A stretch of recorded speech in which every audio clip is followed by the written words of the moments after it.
Hello, good evening, welcome along, thanks for joining us. It's the 2024 Lloyds Bank National Road Championships, and you join us in Darlington this evening for live coverage of the National Circuit Race Championships. What a circuit we have ahead of us.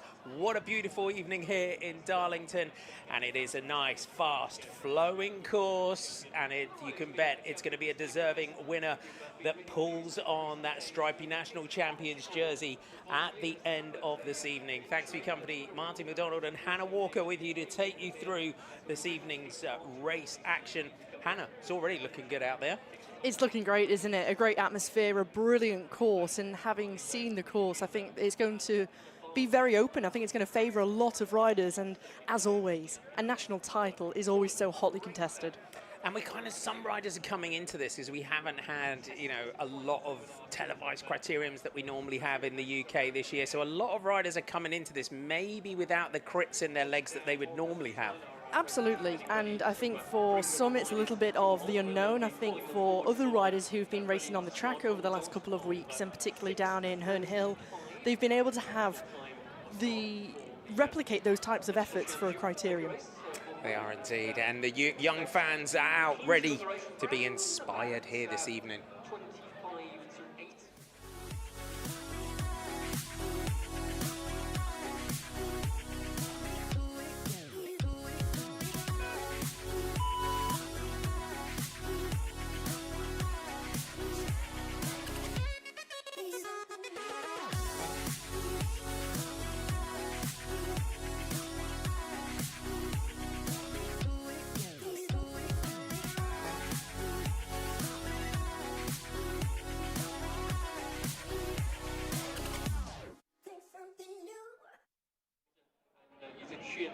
Those of you who happen to be standing in the vicinity of our advertising board here in the road races on Sunday with the eye-wateringly steep Saltburn Bank, but it's all about the criterion tonight.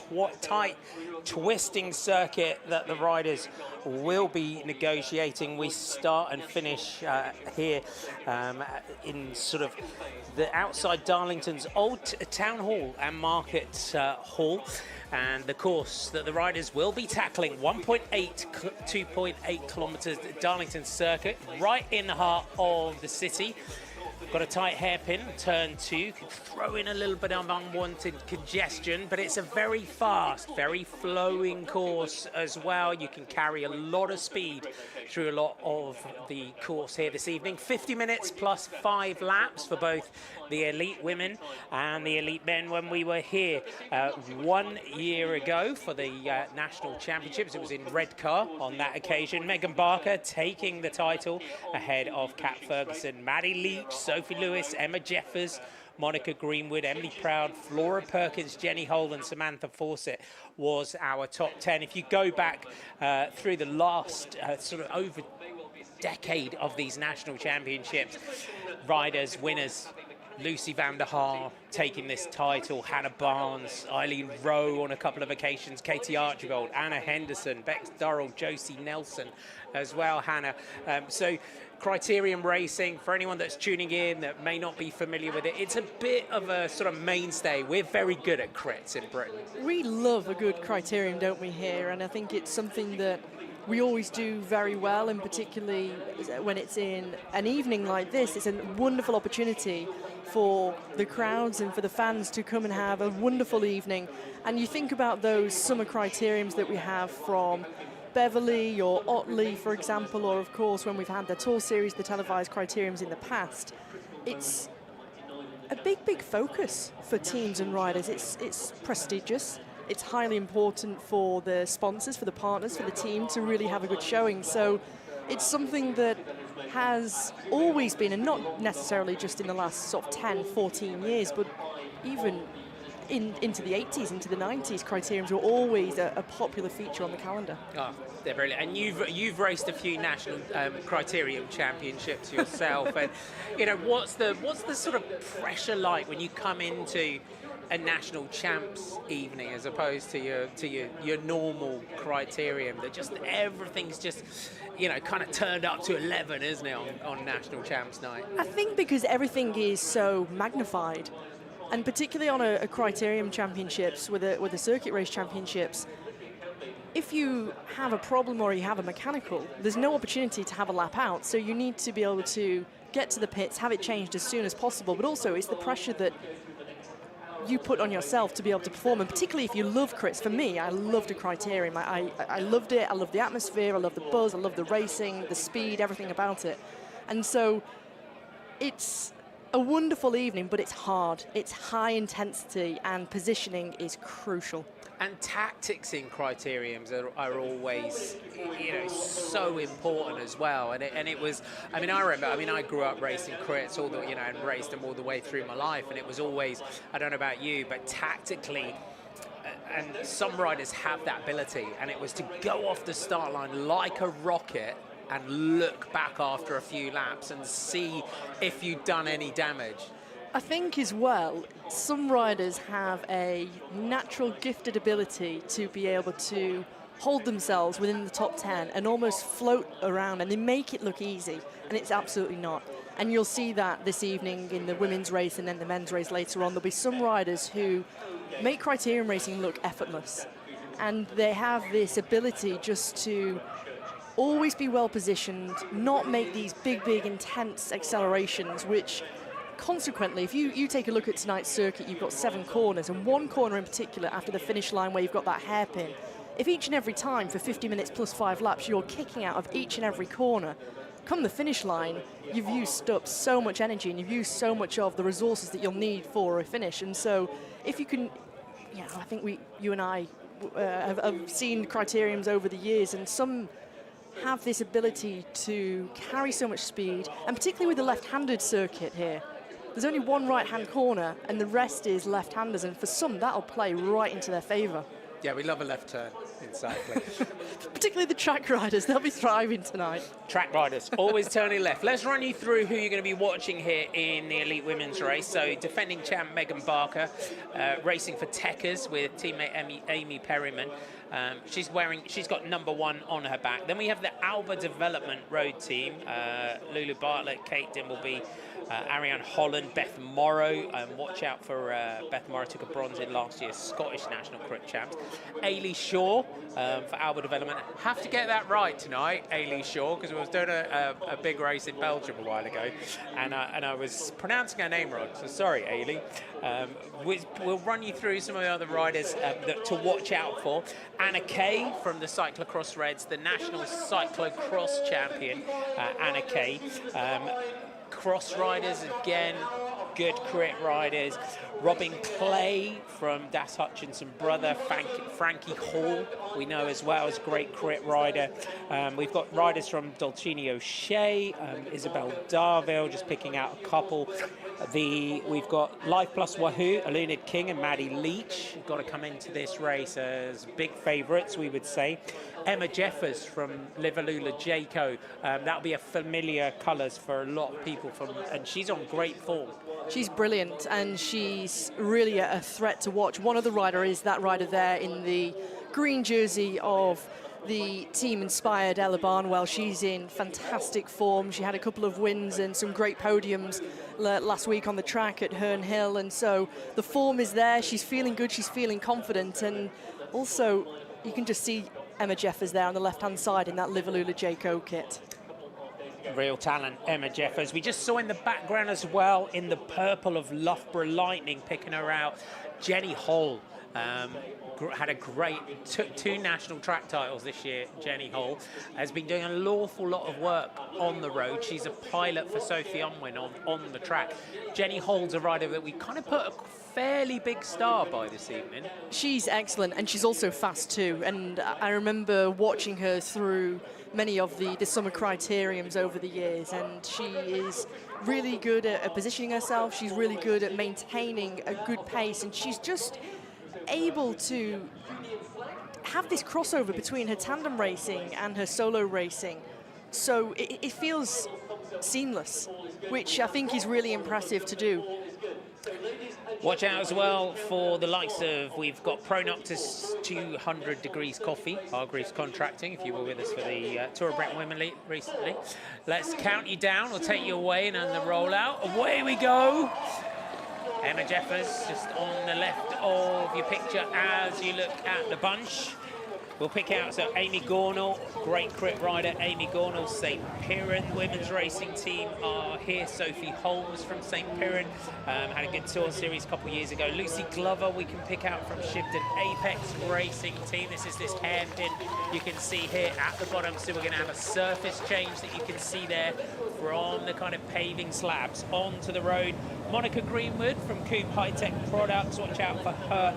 Hannah's already pointed out Ella Barnwell, and as we get into the race, we'll pick out everyone else. It's a really good sized field that we've got. It's brilliant, isn't it? There's only a couple of non-starters that we're aware of at the moment, and you can see already how important it is to start on the front row, because if you're starting at the back here, when you've got over 60 riders on a circuit like this, you've got so much distance to have to make up, and already the speed is high because it's advantageous for them at the front now to keep the pace high, string it out, and really put a lot of riders under pressure. And all it takes is for a couple of laps, the elastic starts to snap, and it's incredibly difficult when your heart rate, Marty, is at 180, 190 beats a minute, and the elastic snaps. There's no coming back from that, and particularly when there's gaps that open up in front of you. Having said that, this is a great circuit if you fully commit early on because of the wide nature of the course, and there's some really long straights too. If you make one big commitment to try and get towards the front and hold yourself in that top 10, you can really be in that good point in the front of the bunch. It's like being in a bubble It at is. the front. If you've never ridden, if you're watching, you've never ridden a Criterium. Being on the back, it's like hanging onto the tail of a dragon. So you've seen a dragon flying. It's like clinging onto the tail of that. And you're getting whipped around constantly, back and forth, and you just get yourself back towards the front. And already, look, one lap is completed. A few riders already been distanced, such as the fast pace at the front. Sophie Lewis now on the front for Das Hutchinson, Brother UK. She's in good form. She has this really great crossover between the road and track too, and particularly in the Circuit Race Championships last year, just missing out on a medal. You can just see her there, number 17, sitting in third wheel now, just on the left of the screen. You can see with the blue helmet, just taking a look over her left-hand shoulder. So last year, just missing out on a medal, and so I think it really shows the potential of Sophie Lewis. So one lap down. The colours of Dolcini O'Shea. So this national champs jersey is highly sought after in this Criterium this evening, and we're going to get these early moves here. Do you feel it lends itself a little bit to some breaks potentially getting away this evening? You could never say never in a circuit race, and particularly on this course where you can see some of these riders, they're able to carry so much speed through some of these corners, and many of them, I'd say really only the top corner after the finish line where you've got that really sharp left-hand hairpin. Of course, you need to take a lot of speed off that, but for some other riders, they're able to carry the speed and momentum through these corners. And all it takes is for a team who've got multiple numbers here to let a gap go, and soon you'll see 3-4 riders potentially make a move off the front. So Dolcini O'Shea, the British team, they've been racing, they've had a busy season, the Dolcini O'Shea riders. There's a team that's really growing. They have, and they were racing at the Lloyds Bank Tour Britain Women only a couple of weeks ago, and for them, they've been trying to get as much racing under their belt as possible. So going through the line, just over 4 minutes of racing so far for the riders. This team of Das Hutchinson, Brother UK, those colours coming through towards the front. So represented in here tonight, Sian Botley, Robin Clay, Frankie Hall, Lucy Lee and Sophie Lewis. So the attacks going in at the front, and there is an opportunity for one of the teams such as Das Hutchinson Brother to look to try and take this national title. So they've had a great preparation to come into these national champs. And I think they've got a really strong opportunity, and you can see how aggressive they're racing up towards the front here with several of their riders. Now it's Frankie Hall, number 15, who's trying to inject some pace, and never too far away from the front is Lucy Lee, who for me this season, she has been a real standout rider. Stage 1 of the Lloyds Bank Tour Britain Women, she was gutsy. She took advantage of the peloton. She attacked with 10 kilometers to go. She held off the peloton into Llandudno and finished 10th on the stage, her first ever UCI Women's World Tour top 10. So for her, she's taken a lot of confidence from that. She's in good form, clearly. And you can see just the way that the team are racing, this team in the blue and that faded lime green. They're a real strong unit. And so right now they're on the front foot, and they're really making everybody else work hard. They're already halfway down this straight here onto the cobbles. Riders haven't even come around the left-hand bend yet. And Frankie Hall on the front, so driving this for Das Hutchinson brother. Emma Jeffers behind her. Samantha Fawcett sat third wheel for Spectra Racing. We go through the line. So last lap it was Matilda McKibben that led through for Dolcini O'Shea.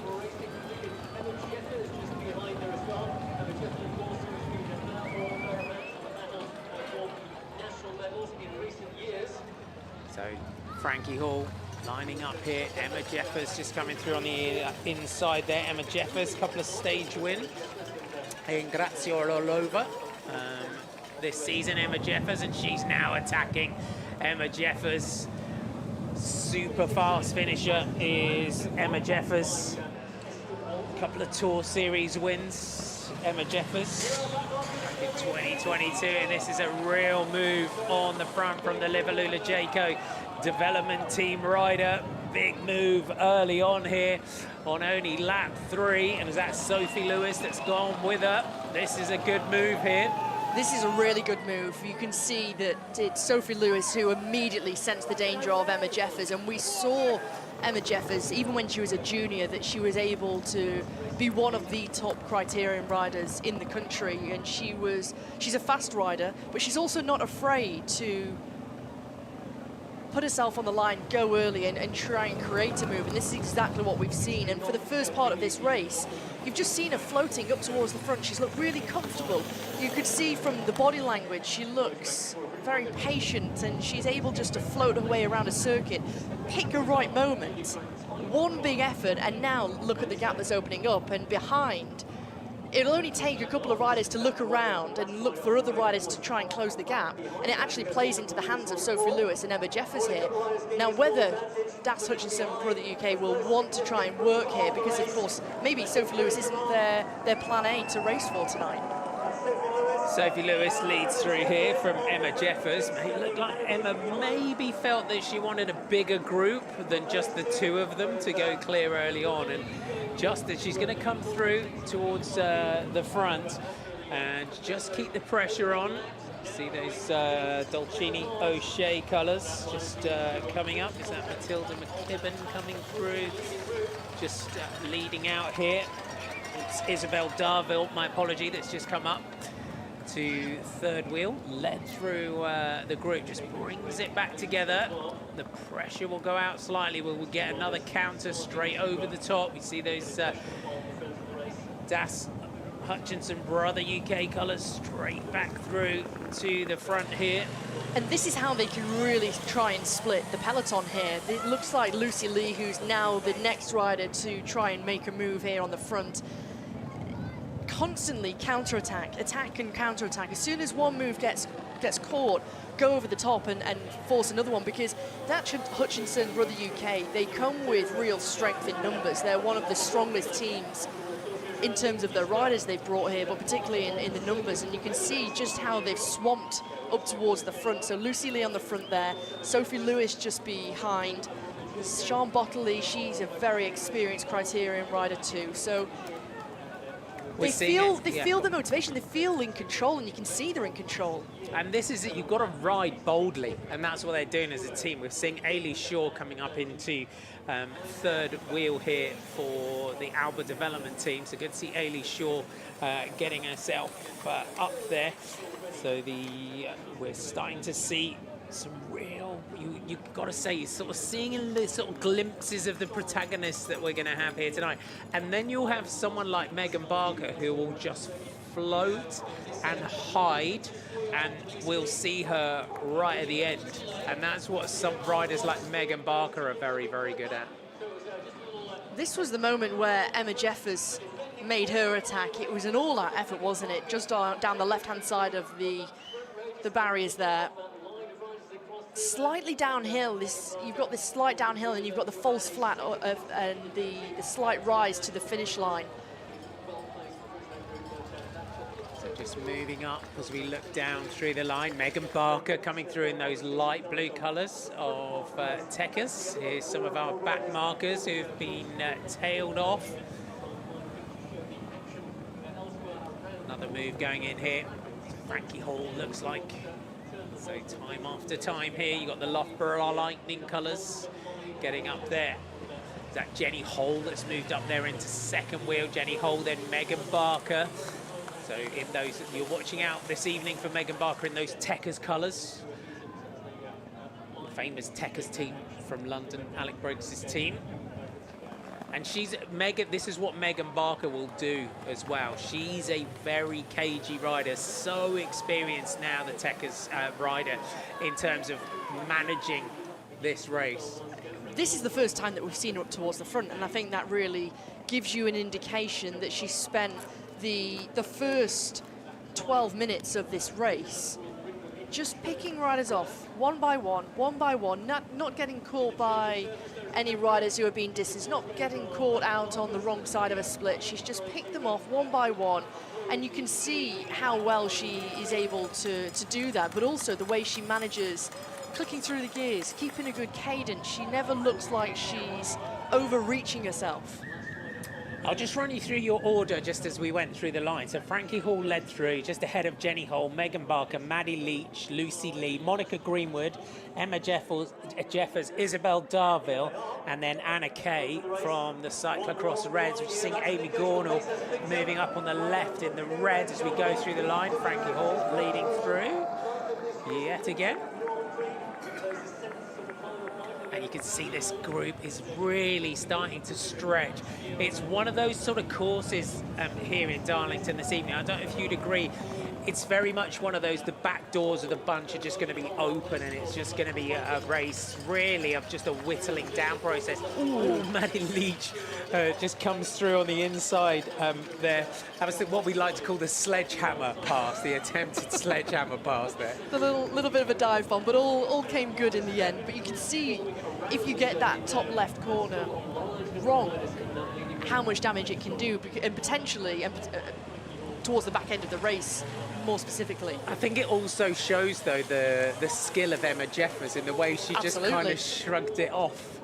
Jenny Hole, attacking for a Loughborough Lightning in the purple. Tracky is Jenny Hole, and what a season she is having. And the Loughborough Lightning, it's a really interesting organisation, Loughborough Lightning, because it covers so many different sports: netball, basketball, cycling. It's a bit of a growing sporting franchise, Loughborough Lightning. It is, and I think they do a wonderful job in helping riders who might not necessarily, who are from very different backgrounds, and I think since I've seen Loughborough have a team probably over the last 10 years, and you see the growth that they've had, and they also want to continue to progress year upon year, and I think it's brilliant for Jenny Hole that she can come here, try and race for this national title, and she just tried to give it a good nudge there. But the thing that I just noticed there is how fast Jenny Hall is able to corner. And I think that gave our motorbikes a little bit of a wake-up, because she is on rails. So Jenny Hole leads through. Then Monica Greenwood moving up into third wheel there for the team of Coop High-Tech Products. Interesting prospect as well this evening, Monica Greenwood. We've got to keep an eye out for Monica Greenwood, I think, in this. You certainly do. Last year, 6th place for Monica Greenwood, racing on a UCI Continental Women's team, and you can just see her there up towards the front in that petrol blue jersey of the Scandinavian kit. For me, Monica Greenwood comes with so much experience. She used to race herself. She took time out away from the sport. She became a coach. She was the coach for the Olympic podium program, and then realized when she started to race, she wanted to try for herself. She knew that she had the potential, and she came with so much experience. She's been challenging in plenty of UCI races over on the continent, and for Monica Greenwood, she'll be looking to try and better that 6th place from last year. Yeah, Sophie Lewis attacking for Das Hutchinson brother UK. Big move here from Sophie Lewis. And behind her, Jenny Hull was reacting. This is a big move now from Sophie Lewis. Impressive stuff. And a lot of this course, Hannah, and you'll know as a crit rider at this level, there's a lot of this course you don't even have to touch the brakes a lot of the time. And that little chicane there was the perfect example. It's perfect for Sophie Lewis here because she can take her own line. She doesn't have to think about any other riders who are potentially trying to dive underneath her. She can carry as much speed through each and every one of these corners. The only one being an exception is the top corner at the hairpin, but you can still take that much faster on your own than in the group. But it's the defending champion behind Megan Barker who flicks the elbow. She knows this is a real threat to see Sophie Lewis go up the road. It's whether she's going to get some assistance, but it looks as though it's the Loughborough Lightning team who will take it up too. Maddie Leach is on the wrong side of a split. Yeah, Maddie Leach has got some work to do to try and come back to that group just ahead of her. We saw Megan Barker react. She knows the danger here of Sophie Lewis going clear and giving her that much of a gap. Jenny Hull, watch out for these purple colours this evening. Jenny Hull, Megan Barker, Monica Greenwood, Emma Jeffers, and then Ailey Shaw is your order through the bunch. But Sophie Lewis really powering on here. She led through. We'll just give you a rundown of your riders as they cross the line. Sophie Lewis, Jenny Hull, Megan Barker, Monica Greenwood, Emma Jeffers, Ailey Shaw, Lucy Lee, Sam Fawcett, and Robin Clay was our order early on. In this one, there's Monica Greenwood in that blue jersey that we were mentioning. And just moving up, Ailey Shaw from the Alba development team, second wheel. Ailey Shaw, 19 years old, the Scottish rider that's on the front, leading in the National Road Series currently. And Ailey Shaw's another rider that she's coming back from iliac endofibrosis surgery that she had last year. It's quite a common occurrence now in cycling. Mariana Vos is just coming back from it as well. And we saw sort of Ailey Shaw a couple years ago starting to develop, and it kind of almost puts the brakes on you, doesn't it? Pauline Ferrand-Prévot had it. And when you come through that, you just feel like $1 million. I think you must feel like a totally new rider once you've had that operation, and we've seen that in many riders, not just on the women's side, but also on the men's side of the sport. Once they're able to have that operation and correct what is wrong with the arteries, it's so liberating for riders, and it must give them that new sense of life almost. You've been training hard, but you've never been able to quite get there. Then you find out you've got that wrong with you, and once you have it corrected with an operation, we've seen riders go from strength to strength, and great for Ailey Shaw to have had that. Sophie Lewis, she's won the Otley GP in the past. That's like basically one of the world championships of crits. Absolutely. Isn't it, the Otley GP? Absolutely. One of the best, and the crowds are always fantastic. Yeah, watch out for it on Wonderful. the programme. If you ever get the opportunity to go to the Otley GP, make sure you go. Brilliant night out. You've got youth racing, you've got the 3-4 race, you've got the elites race, you've got the women's race. Fantastic. Some big winners over the years. Yeah, some big names have won the Otley GP. There's some famous riders from Otley as well. Sophie Lewis powering on here at the front. She won the Tour Series in Gisborough, which is we're going to be not far away from. We go into Gisborough on Sunday in the National Road Championship, so it's becoming a bit of a well-known venue in cycling is Gisborough. Former national Omnium champion. really is building a nice advantage here. I think there's going to be a few riders that need to sort of start to think about reacting to this one, potentially. So just to get, if you're just tuning in for the first time today, welcome aboard. Welcome to the 2024 Lloyds Bank National Road Championships, and it is the Elite Women's National Circuit Race title this evening. 50 minutes plus 5 laps, a 1.28 kilometre circuit around Darlington, and what a circuit we have. Defending champ Megan Barker is in here. Last year she took it from Kat Ferguson and Maddie Leach. This little rider here, Sophie Lewis, 4th last year. And just to explain to anyone that's tuning in, not familiar, so they time the 50 minutes and then we add on the 5 laps after that to give us our race distance.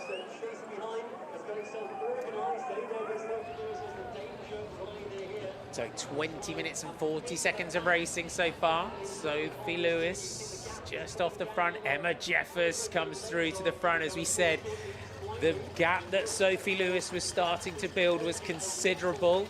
Oh, big crash in the background, unfortunately. Couple of riders going down. Hopefully they're okay here.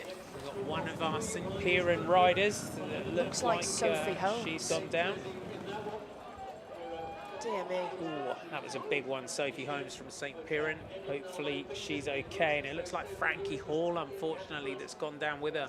That's a big shame for both of these riders, and particularly for Frankie Hall, who has been on stellar form, and for the Das Hutchinson Brother UK team. Let's just have a little look at the replay here. I think just a touch of wheels. Yeah, a little tangling together there between Frankie Hall and Sophie Holmes. That's a shame for St. Piran. Sophie Holmes, a real talent, but good to see both riders up and on their feet. Sophie Holmes did the right thing there, just took a minute, went down really heavily, so just taking a moment there to just make sure that she's okay. We go back to the fronts of the race. Emma Jeffers riding with such confidence this evening for the Liverloola Jayco team. Is that Amy Gornall that's making a move here for Pro Noctis? So the attack's going in. Good to see the Pro Noctis. 200 Coffee, Hargreaves contracting. They never make it easy for us to have. They have multiple sponsors. We'd always have to get them out. So Pro Noctis, 200 Degree Coffee, Hargreaves Contracting Limited. Thank you for the support of the team. There you go. That's every sponsor mentioned for the team. Amy Gornall powering on here.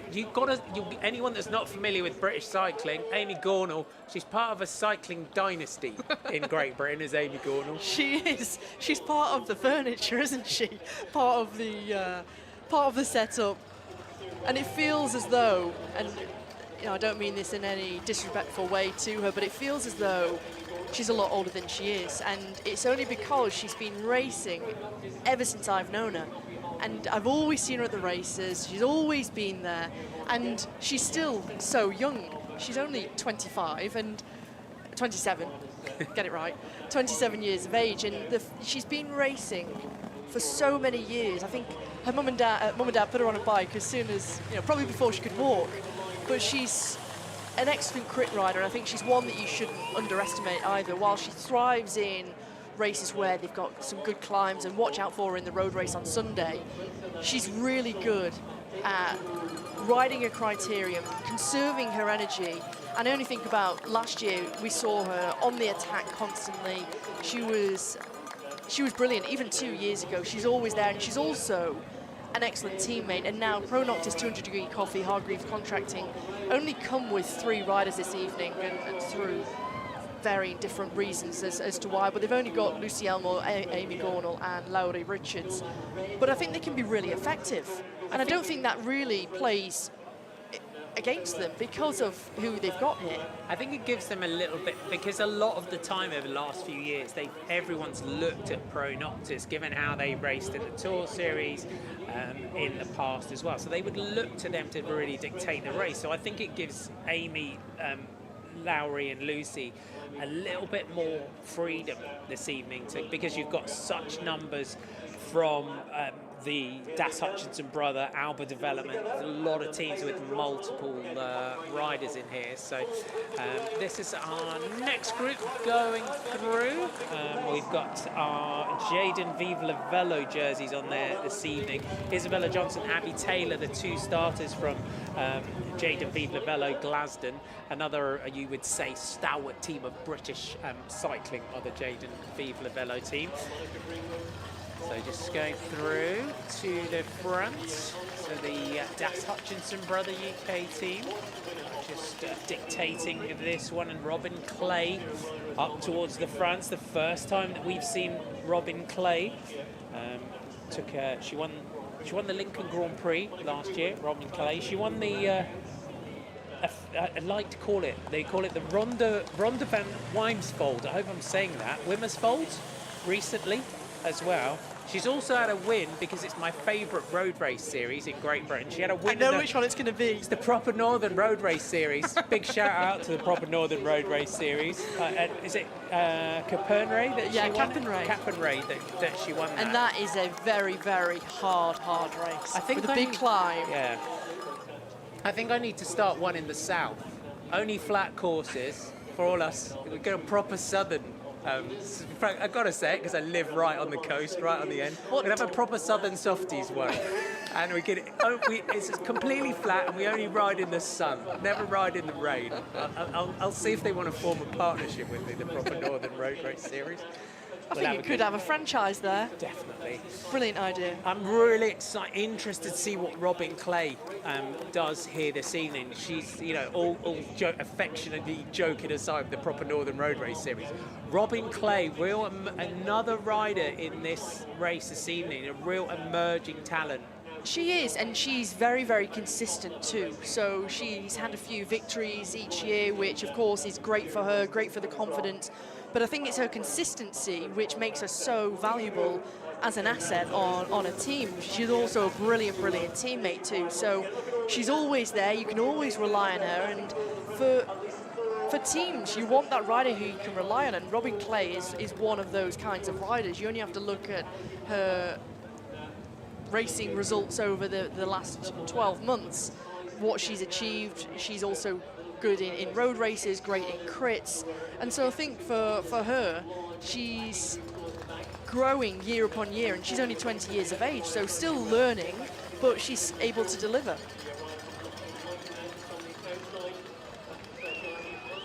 So the Shibden Apex jerseys also moving up towards the front. Arabella Blackburn from Shibden Apex, and a team that Shibden Apex are becoming another sort of talent pool, aren't they? Kat Ferguson coming out of that team. Lucy Glover just looking out for number 51 for Shibden Apex. See if she's still in there. But they start tonight. Lucy Glover, Isabella Mays, Evie Smith, and Esther Wong is the makeup of that team. So just coming through to the front there, Robin Clay, Hayley Shaw, second wheel here for the Alba Development team. As he said, she leads the National Road Race Series, does Hayley Shaw from Scotland. Sophie Lewis moving up there, third wheel. Those green and black jerseys of Shibden Apex move up. Got to use it. All teams that have got a bit of strength in numbers have got to really use that to their advantage here this evening. They do, and particularly as we count down the laps, we count down the timer. 28 minutes of racing, coming up to 29 minutes of racing, and there's been a large number of riders who have just been suffering their way around this circuit. Many have not been able to follow the moves, such as the attacking style of this race, and many riders and teams wanted to try and take it up, which is great to see that riders aren't afraid to really take this to perhaps some of the bigger riders, the bigger teams. Brilliant to see. Through the line, 29 minutes and 13 seconds of racing. Arabella Blackburn of Shibden Apex on the front. Beth Morrow of Alba Development. Esther Wong was going through. Another good track rider, talented track rider is Esther Wong. So Alice Colling wearing 50 for that Shibden Apex team. So they were making, you can see how this group has been really whittled down now over the first 30 minutes of racing here this evening. Some of our tailed off riders just going through the line. Emma Jeffers back up towards the front here.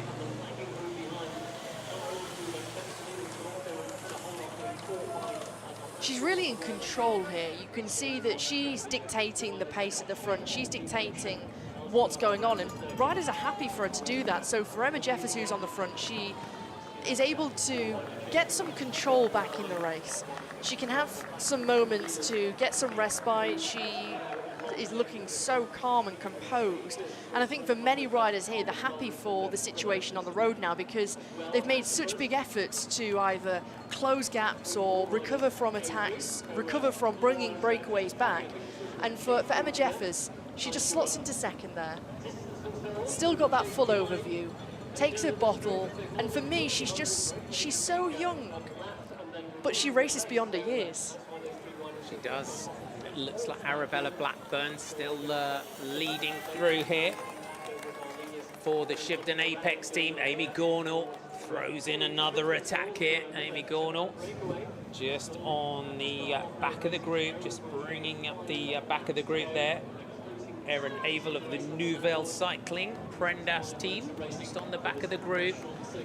So Gornall, Sam Fawcett, it looks like is moving up there into second wheel. They've got Jess Roberts in there as well. Great to see Shaw's happy to take things up at the front too. Middlesbrough Lightning have got themselves a couple more riders up towards the front. Oh, just been corrected. Lucy Harris is now leading the National Series. Ailey Shaw is third now, apparently. It changes so quickly. So it's Lucy Harris, Kat Ferguson, and Ailey Shaw. My apologies. But it's still having a great season. So we are just over 30 minutes of racing in, 50 minutes plus 5 laps here in Darlington this evening. If you are just joining us for the first time, welcome aboard. It is the National Circuit Championships, and we've already had our time trials this week, and we have our road races on Sunday. It's Amy Gornall on the front. Gornall just these little testing, probing attacks here for Pro Noctis. And you can see on this section of the course, it's fast, it's slightly downhill. There's no real major climbs on the course, but you've got the false flat downhill, the false flat uphill on the back end of the circuit before you make that left turn into what is the finishing straight. But what it does, it's a great opportunity, and we've seen that on a couple of occasions on this circuit, for riders to attack. So they're not just using the false flat uphill to make some moves and make some gaps in the group, but we've seen Jeffers do it, we've seen Gornall do it, we've seen Sophie Lewis likewise. So it's a brilliant racing circuit, and we're speaking to someone earlier on, and they said it's the best circuit they've seen of the 4 last circuit race championships they've seen in the last 4 years. So it's a good racing circuit, it's very open, and I think what we're seeing here is there's many different types of riders here, Marty, that can have a good race, produce a good result, and it's open who can win.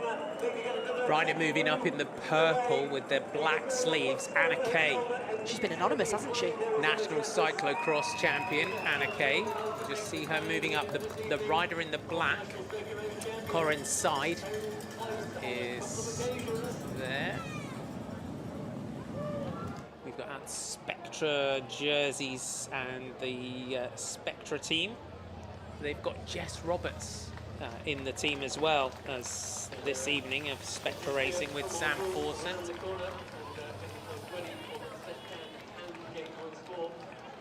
Abigail Miller still here to fancy everyone active in that green jersey, that lime green jersey just towards the back. You can see how a criterium goes through these peaks and troughs too, where you have these moments of real high intensity where you're having to cover so many attacks and counter-attacks, or maybe you're the rider who is really forcing the pace on the front, and then you have this lull in the action where everybody's just resetting, they're just taking stock of the situation, what's going on, thinking about, right, at what point can I make another good move here, or what do I want as my tactic? Do I feel confident enough to keep this all together as it is now? Do I feel confident enough to outsprint everyone in this group? And so for some riders, they'll be very confident that they can win a bunch sprint here. For others, they're going to have to start to think about, how can I win this race? We're coming up to 15 minutes to go before they'll be shown the 5 lap to go board. And the minutes tick down quickly. The laps go by fast on this 1.2 kilometre circuit. They do indeed. We just leading through the line, so we went through the last night. Amy Gornall, Sam Forster, Emma Jeffers, Jenny Hall, Corin Side up towards the front, Robin Clay, Anna Kay, Sophie Lewis and Megan Anderson was in there for the team of Boom Pods. So good to see that team Boom Pods represented in here.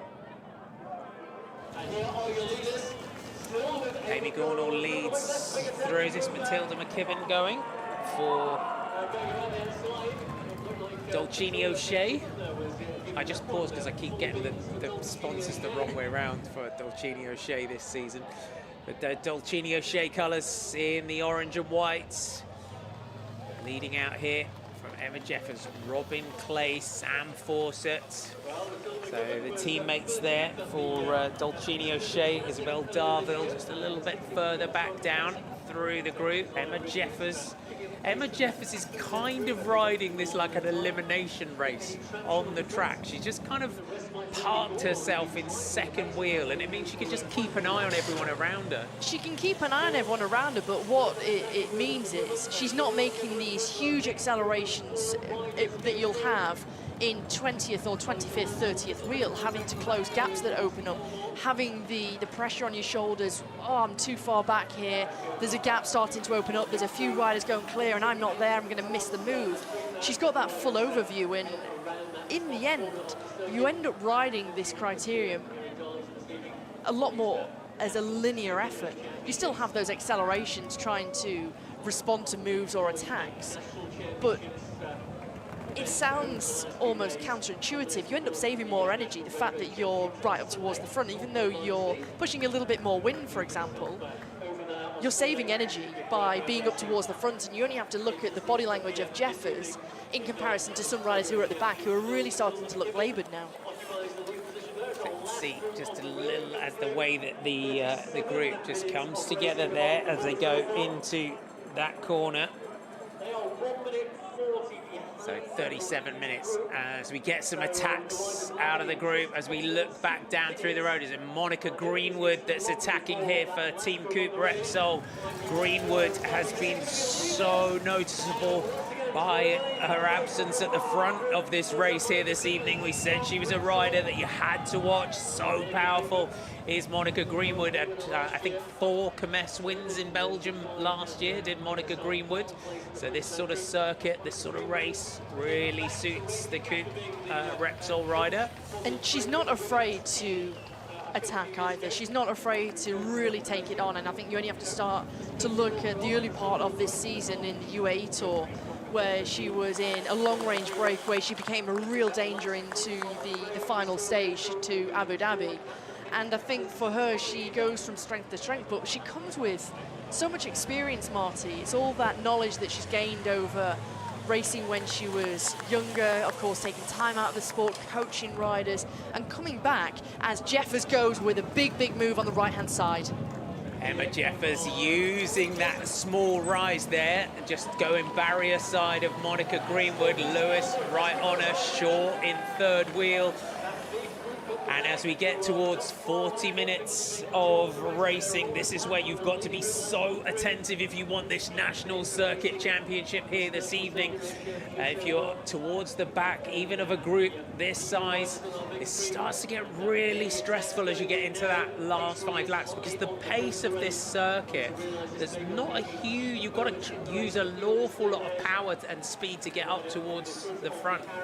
You do, and particularly the fact that as the time goes down, you see a lot of riders wanting to try and take it up at the front, particularly with more attacks coming now. They've had the 5 minutes of respite and just that resetting of the race, and you had that lull in action as it all calms back down. Shibden Apex RT on the right-hand side in the black and green jerseys with 3 riders there. Maddie Leach a little bit further back in that lime green jersey of Life Plus Wahoo. Still there is Abigail Miller of Tofauti, everyone active in the lime green jersey. So Amy Perryman's there. So going through the line, Jeffers, Fawcett, Sam Fawcett as also in that green and orange Spectra jersey. Sam, we just saw her grabbing a gel as well. And sometimes, you know, even in an hour racing, you know, we see a lot of cyclocross riders grabbing a gel, but we saw Sam Fawcett grab the gel, just stick it down, you know, the wrapper down her skin suit. And it's a perfect opportunity at this point in a race to do so, because you also need to give yourself, and as Emma Jeffers right on cue there, Marty, I think she's listening to you, give yourself enough time for the body to absorb the gel and what it can do with the energy, or if you're having a caffeine gel, for example. So it needs enough time to be able to be absorbed by the body to have any effect on the race. And especially when you've got a lull in action, a perfect opportunity, take a gel before the next attacks come. And here they come, the next attacks going. Is that Lucy Lee that's going for Das Hutchinson Brother UK? Bit of a coming together of 2 teams this season, Das Hansling team and the LDN Hutchinson Brother team. And a team that has been around for many years. Team on form it was in the past. It's just sort of grown over the years. They had that Anna Henderson, of course, coming through this program, and a real sort of stepping stone kind of program all the way from amateur now. And that's the team that Anna Henderson won her national criterium championship with, and they've always been for many years a mainstay on the circuit, formerly Camps Basso and many different names over the years, but they come with 6 incredibly strong riders here to challenge for the national title. And I have to say, there's several riders in here who are a little bit isolated, but they're managing to deal with each and every attack that goes. Oh, just a great move there, through towards the front. It's our Shibden Apex jerseys that go through towards the front, and it's Mays of Shibden Apex. Isabel Mays that's on the attack here for Shibden Apex, and just the way she just kind of maneuvered, just wriggled through the gap that she found there. And it's hard to tell on this camera angle, but it's a slight rise up to this point on the circuit. Then she can carry as much speed as possible around this tight left-hander. Oh, Sophie Lewis just overcooking that top hairpin there. Managed to correct it, but it shows just how quickly you can have a problem if you just misjudge that particular corner, as well as having the surface change there, Marty. That's one thing that we haven't mentioned too much of. The difference in road surface. You're on a town centre criterium, you're in roads that are always used by buses, cars, vehicles, and you see you come off the change in road surface here from what you could say, the pave, the shopping centre section onto the tarmac. Managed to hold that one well there, Sophie Lewis, but that will certainly be a little bit of a wake-up call, particularly into the final few laps of this race. It's like having a shot of espresso when that happens, isn't it? In a the adrenaline, absolutely. Little spike that you get. Isabel Mays brought back, and Greenwood straight over the top here for Team Coop. And those Shibden Apex jerseys, very attentive in this one, the Shibden Apex team. Just not wanting to let anything go. They want to be really on it to the Shibden Apex team. Esther Wong it is that gives chase.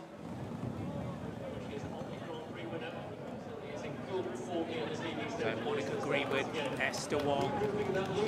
So a little group of 3, and you can see Megan Barker on the front, and Lucy Lee getting on. Megan Barker just not wanting to use any kind of energy at all. Megan Barker, she knows she can win this in a sprint.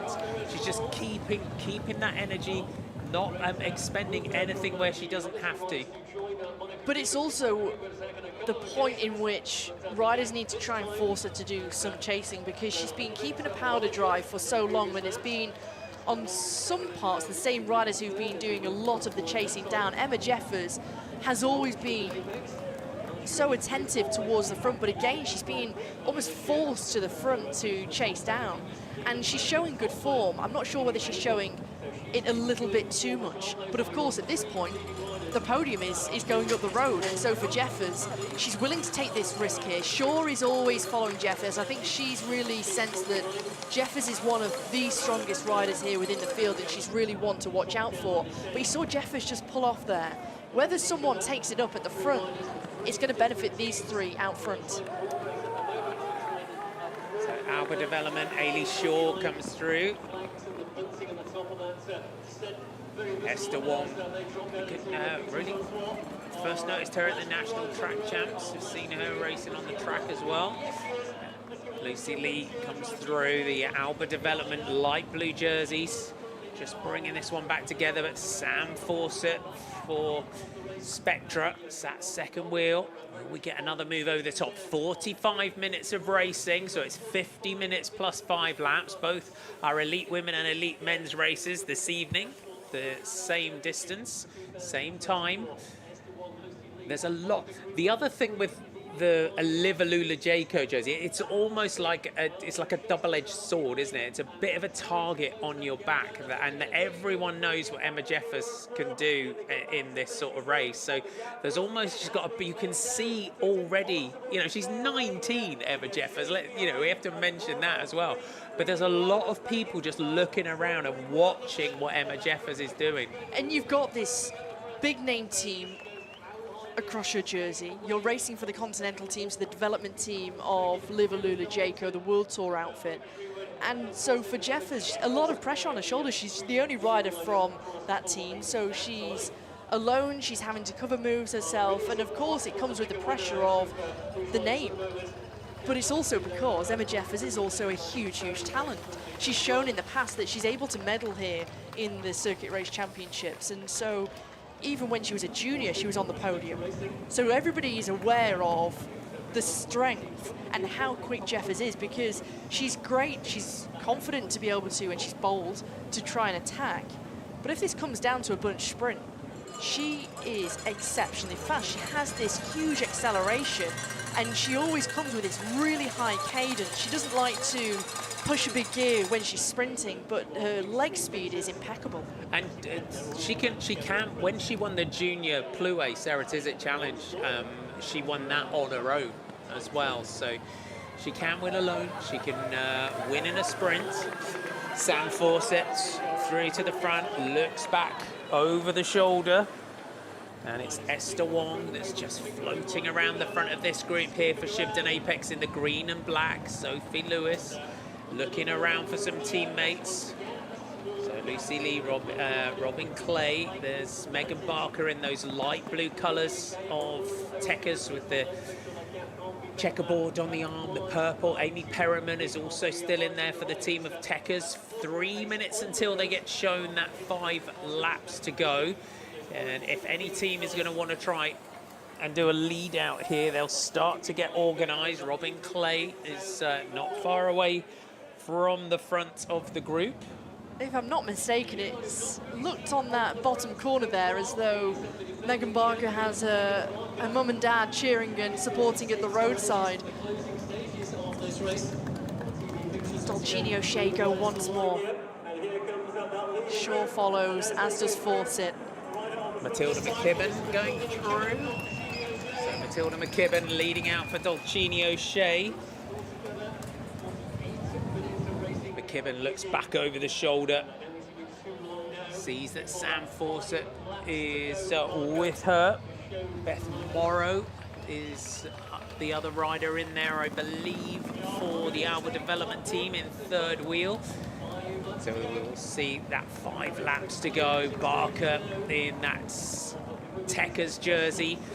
You will now see Megan Barker just manage the front of this group. Megan Barker, such a talent, is the defending champion in this race. Megan Barker, 26 years old now, multiple Tour Series world champion in the team pursuit, European Madison champion in her career as well. Such a fast finisher, a wily tactician, you would say. And I don't think we'll see her leave this top 5 now. She sits in 5th place there with number 1 on her back in that duck egg blue jersey. It's always a standout jersey, the Techers CC jersey. But for me now, she's in that perfect position. There Shaw goes on the left in the blue jersey as Shibden, Apex follow immediately. Hayley Shaw, big attack. Looks like Esther Wong just managing the attacks for Shibden Apex. Sam Fawcett straight on them. Beth Morrow, my apologies. So Beth Morrow leading out for Alba Developments.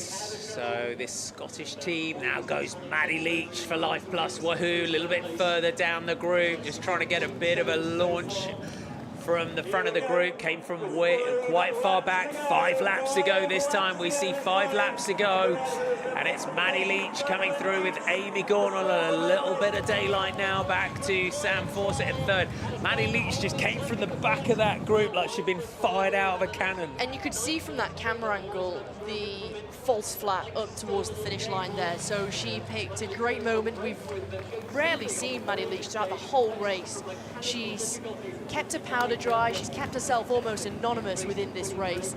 At one point, she was a little bit too far back, which I was really surprised to see from Leach because she's generally so good tactically at floating away around a bunch, but she's managed to come good and right on cue really. When you see 5 laps to go, she's right up towards the front now. There she goes, number 29 of Life Plus Wahoo, and she wants to try and better that bronze medal from last year. Straight over the top though goes Amy Gornall, as we said, with a smaller team here this evening. Pro Noctis 200 and Coffee Hargreaves contracting. It gives the riders like Amy Gornall just a little bit more freedom, as they're not the dominant team or in terms of numbers that we've seen in the past in these national circuit championships. And you can see now we've got a group, we've got a bit of a split just off the front here. We're seeing some gaps. Leach right there is that Robin Clay, Jeffers. You've got 6 riders with a slight gap, and it's Shibden Apex who's been forced to chase, having been so attentive up towards the front throughout the whole race. Always had one rider patrolling towards the front.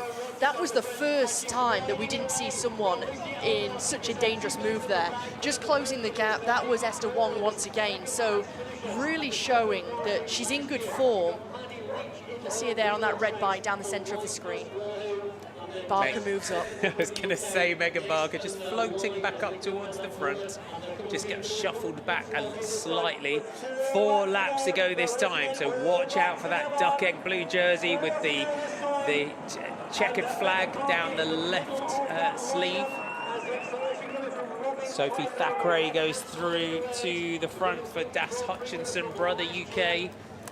Jenny Hole in the purple of Loughborough Lightning. Sophie Thackeray, we've not seen her at all this evening. Is she now going to start to lead this one out? She's got Robin Clay right on the wheel, then Emma Jeffers, Jenny Hole, Megan Barker going through just ahead of Sophie Lewis. Ooh, touch of wheels there. Nice save from the side there.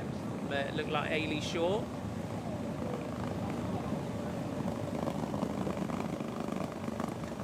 Thackeray just dropping down, just this very small downhill section of the course. Jeffers sat 3rd wheel here. Emma Jeffers, Sophie Thackeray setting a blistering pace at the front. Takes the pressure on here for the team of Das Hutchinson, Brother UK, as they look to try and lead out this sprint. She's got teammate Robin Clay locked right on the wheel. It's going to be a long lead out for Sophie Thackeray if she's going to hold this one for the 4 laps. But if she can deliver Robin Clay and keep her up towards the front, they're just dictating the pace now. But if you break it down, it's 4.8 kilometres on the front for Sophie Thackeray, a little less now, because when she sees 3 laps to go, she's got, what, 3.6k to go on the front. She's more than capable of doing that, because she knows that Robin Clay is a really fast finisher. And for Das Hutchinson Brother UK, they've just brought another couple of riders up towards the front, more reinforcements. Sophie Lewis is there, the bronze medalist in the Commonwealth Games. She moves herself forward. And now you get another one of those lulls here, and you're just waiting for that moment where one rider takes the big opportunity, goes long, and carries speed round the outside. Here goes Abigail Miller in the green jersey. She's moving herself forward. So good timing for the Tofauti Everyone Active rider. 3 laps to go, and this is where you do not want to get caught too far back in this one. If you're going to win it in a sprint, you need to be up towards the front. If you're going to take a flyer, maybe 2 laps to go, maybe going through, up, using that small rises just before they go into the bell. If you don't think that you can outsprint the likes of Megan Barker and Emma Jeffers, you've got to try and capitalise, Hannah, haven't you, on everyone starting to look around at each other and thinking that it's just going to come down to a sprint. And I think now riders have to really believe, if they make an attack, they have to believe it's going to work and they're going to be able to win the race from it. You can't make an attack with only 50% commitment here or 70%. It's got to be, if you're going to go, you have to go with 100% full commitment. And if it doesn't work out, you've got to be content at the end that you rode to the best ability of the way you thought you could win the race. And now look at this from Abigail Miller. She's been anonymous throughout the whole race. She's been following the wheels. And now it's the rider in that lime green jersey from Tofauti Everyone Active who has got the jump. You can even see from the way that she pedals, she likes to have a very low cadence, pushing a big gear. And this is putting Barker under pressure here. As you can see, she's trying to close the gap. Jeffers follows, Shaw is there, and here goes Greenwood. Monica Greenwood going up the left, Megan Barker not wanting to use too much in the chase here, Megan Barker. So you can see Monica Greenwood now just moving up. And Megan Barker's brake levers look at different levels at the moment. Just that was pointed out to me. I don't know if she's had an issue with one of them. But moving up, you've got to get into that position. Monica Greenwood on the front. Miller keeps looking down. I'm not sure whether she's got a problem here or whether she's just regathering herself. She's only 18 years of age, the rider in the green jersey. See 2 laps to go. There's Amy Perriman moving herself up. On the right-hand side, it's Gornall who goes once again. She's relentless. Amy Gornall, as we said, if you're not feeling that you could take it in a sprint with the likes of Emma Jeffers, this is a good time to go. And Amy Gornall makes a move, but you can see those Das Hutchinson Brother UK jerseys. Robin Clay wise to the move there of Amy Gornall. So Gornall going, everyone knows that this is not a rider that you underestimate. I think that's Megan Anderson moving up for Boom Pods, the blue and black, light blue and black jerseys. All it will take here is for one rider who is completely into the red, they completely overreached themselves. It's been a fast, hard race throughout. For the gap to go, the elastic to snap, and a small group goes clear. And Gornall, she's fully committed here in the red jersey on the front for Pro Noctis, 200 Degrees Coffee, Hargreaves Contracting. She's got Das Hutchinson Brother UK who are just following her every move. Megan Anderson from Boom Pods, you can see they're wearing number 58, those light blue and black, that sort of aqua-coloured jersey with the black. Moving up to third wheel. That was a gutsy move, though, from Amy Gornall. Knowing what Amy's like, she's got another one. That was maybe attack number 1 from Amy Gornall in the red from Pro Noctis. Has she got another move? We'll see if anyone starts to go from a little bit further down the group. She's like a Duracell bunny, isn't she? She never runs out.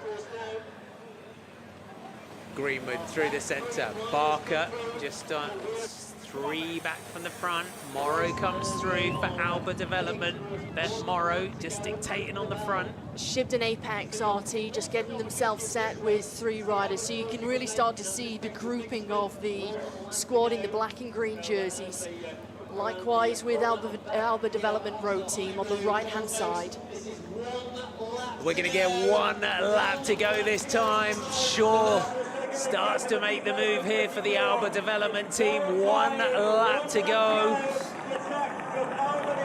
So Alba development on the attack. It's Holland, my apologies. Ariana Holland that goes on the attack for Alba development. We haven't seen Ariana Holland at all in this race. 1.28 kilometers of this Darlington circuit is all that is between these riders and the national circuit title. Greenwood, Jeffers, Fawcett, all up towards the front. This is a tactical affair now, because you're going to have to do something special to be able to get away as Barker tries to come down on the right-hand side, the left-hand side of the screen as you see it, and you can see that it starts to narrow here. You've got that pinch point, so you want to make sure that you're right towards the front. You don't get caught off back. Greenwood is there. Jeffers is right on the wheel of Greenwood.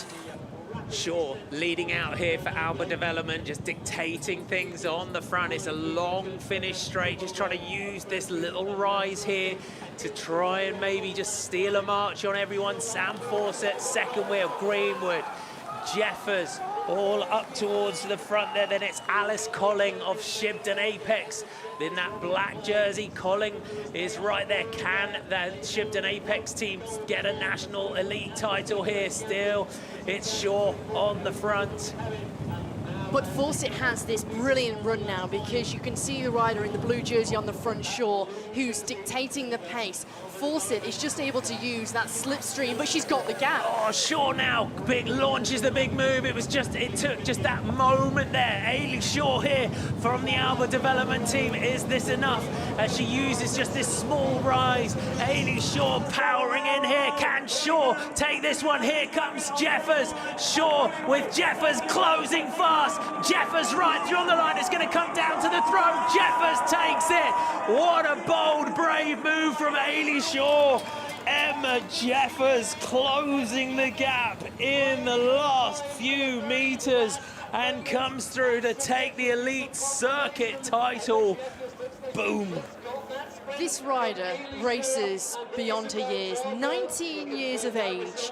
The way that she is so calm and composed, in control, and at the finish, even when it looks like the gap is 5 bike lengths, look at the speed, the way that she throws the bike left to right, high cadence, and in the end carries so much speed, wins by more than a bike length here. Emma Jeffers, what a talent. And I think it was Isabel Darville that came through to take the bronze medal. You've got to feel for Ailey Shaw there in terms of that one got caught right on the line, but Ailey Shaw taking such a brave move there. How to just power off the front in the way that she did. She knew that she couldn't win from the big bunch sprint if she left it too late, and the way that she could win was trying to set such a hard pace for that final 400-500 meters there, get the jump, open up a gap, and in the end she almost had the advantage. You know, it's heartbreak for her, but I have to say it was a bold, gutsy move to go just so long. I mean, this is where you can see that And look how much speed she takes round. Yeah, so she just opened, it was just enough, that gap, that she just cracked the gap there to Sam Fawcett, started to look around, goes long, and it was as you said, it was if you can get 150%, but that was the sort of effort that she was putting in there. But look at Jeffers hunting her down here, using that slipstream. She was, and she had that high cadence too, so different styles from the riders. For sure, you could see the way that she came into that final 150 meters where she had the control on the road. She took the shortest line on the far left-hand side to try and give herself all of the advantage. But this rider, it amazes me that she was able to be on every attack, and she picked the attacks that she wanted to follow. She cherry-picked them. She didn't go for every single one, but the riders who went away who were a danger, Jeffers was right there, and she was one of the first riders to attack early on after 5-6 minutes. It was almost that early attack, you would say, was almost, it was just a little burn there, just to wake up the legs. Sometimes you just want a big move to just wake everything up, don't you? You do, and sometimes riders want to do that, test the legs, but it's also a good opportunity early on in the race, because you start with over 60 riders on this 1.2 kilometre circuit, so make things hard. Already riders were going out the back, they couldn't deal with the sheer pace, and for this rider, she's able to recover so well. Criteriums are high intensity, and so when you're racing at 180, 190 beats per minute for 1 hour of racing, 1 hour and 4 minutes, it's not easy, but each and every attack she made, she was able to recover and come back from that. But as we were saying throughout the race, and we were just picking her out, she was almost riding it, as we would say sometimes, like you would ride the elimination on the track, that she was second wheel. And as we always say, so it's easier to be at the front of the bike race a lot than clinging onto the back, because this race very much, there was attacks throughout, but it was very much the barn doors were open and everyone was just getting shelled throughout it. But she was so cool, so calm. Particularly because of the top left-hand hairpin corner, which it's one corner of 7 on the circuit, but it does the damage because it strings out, and then each and every corner you're having to close the gap, and because we had so many long straights, the speed is always high too. Let's take you through your top 10. Your 2024 National Circuit Champion is Emma Jeffers, silver to Ailey Shaw, Isabel Darville in third, Monica Greenwood, Alice Colling, Maddie Leach, Megan Barker, Arabella Blackburn, Robin Clay and Esther Wong, your top 10. I got to say, great bronze as well for the Dolcini O'Shea rider Isabel Darville, coming through to take that one. And Livalula Jaco, as we said, this is the development team for Livalula Jaco that Emma Jeffers rides for. But they have got a special talent, 19 years old. It's the Pfeiffer Georgie, we can draw comparisons in terms of that racing mindset. And Emma Jeffers has had that since we've watched her races. 16, 17 years old. She's got that racing mindset, hasn't she? It's that ability to tactically know how to race, particularly in a circuit race here that she's just won. It's her positioning that she is so good at, and the ability to cherry pick the moments which are the important attacks, the main moves that you need to follow. And here she came from a little far back, and at one point I thought there's no way she's going to be able to get there, but in the closing 50 meters here, as Shaw was starting to tire, Jeffers was right on top of the speed, she was right on top of the gear, and as I said before, it's quite unusual, especially these days. She likes to sprint with a really high cadence, and so the leg speed is just unbelievable. And you could see the way in which she's coming. She's really tall too, so you see the way she flicks the bike left to right, left to right. She's got so much leverage, so much power, and it's that acceleration where she can clearly sprint, as we've just seen. She's able to go on the attack and win from long-range breakaways. She's just a phenomenal talent, and she's just proved why. But this sprinting ability of Emma Jeffers, and that's what's always been so evident since we first saw it. It's a natural sprinting ability, and she's as we said, she's still only 19. So, you know, in the years to come, looking at how she sprints at the end of races, looking at the sort of rider that she is, as that sort of, you know, strength and conditioning and the bigger gears as you go into World Tour and that kind of thing. That again, it's going to be watching her over the next 5 years, I think, is what's going to be interesting. It's going to be very exciting to watch that development and watch her grow, and if she's signed onto the World Tour team, watch her develop as a professional. But the way that she races and that natural acceleration and that zip that she's got comes from her BMX background. And so that BMX start where you have to have the high cadence, the sheer power, this is where it's coming from for Jeffers, and where she really shows the importance of the cross-discipline racing.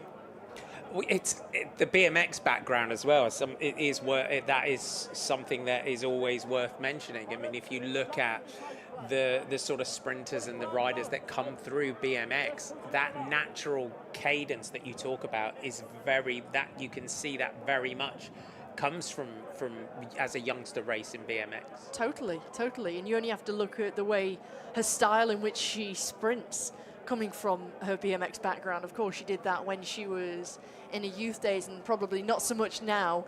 She's much more focused on the road scene. But for Jeffa, she's been able to carry that. And you think about how many hundreds of starts she must have done in BMX racing, and small gears, high acceleration, high leg speed, but you still maintain the power. The medals and jersey were presented by Bob Hamilton, the president of British Cycling.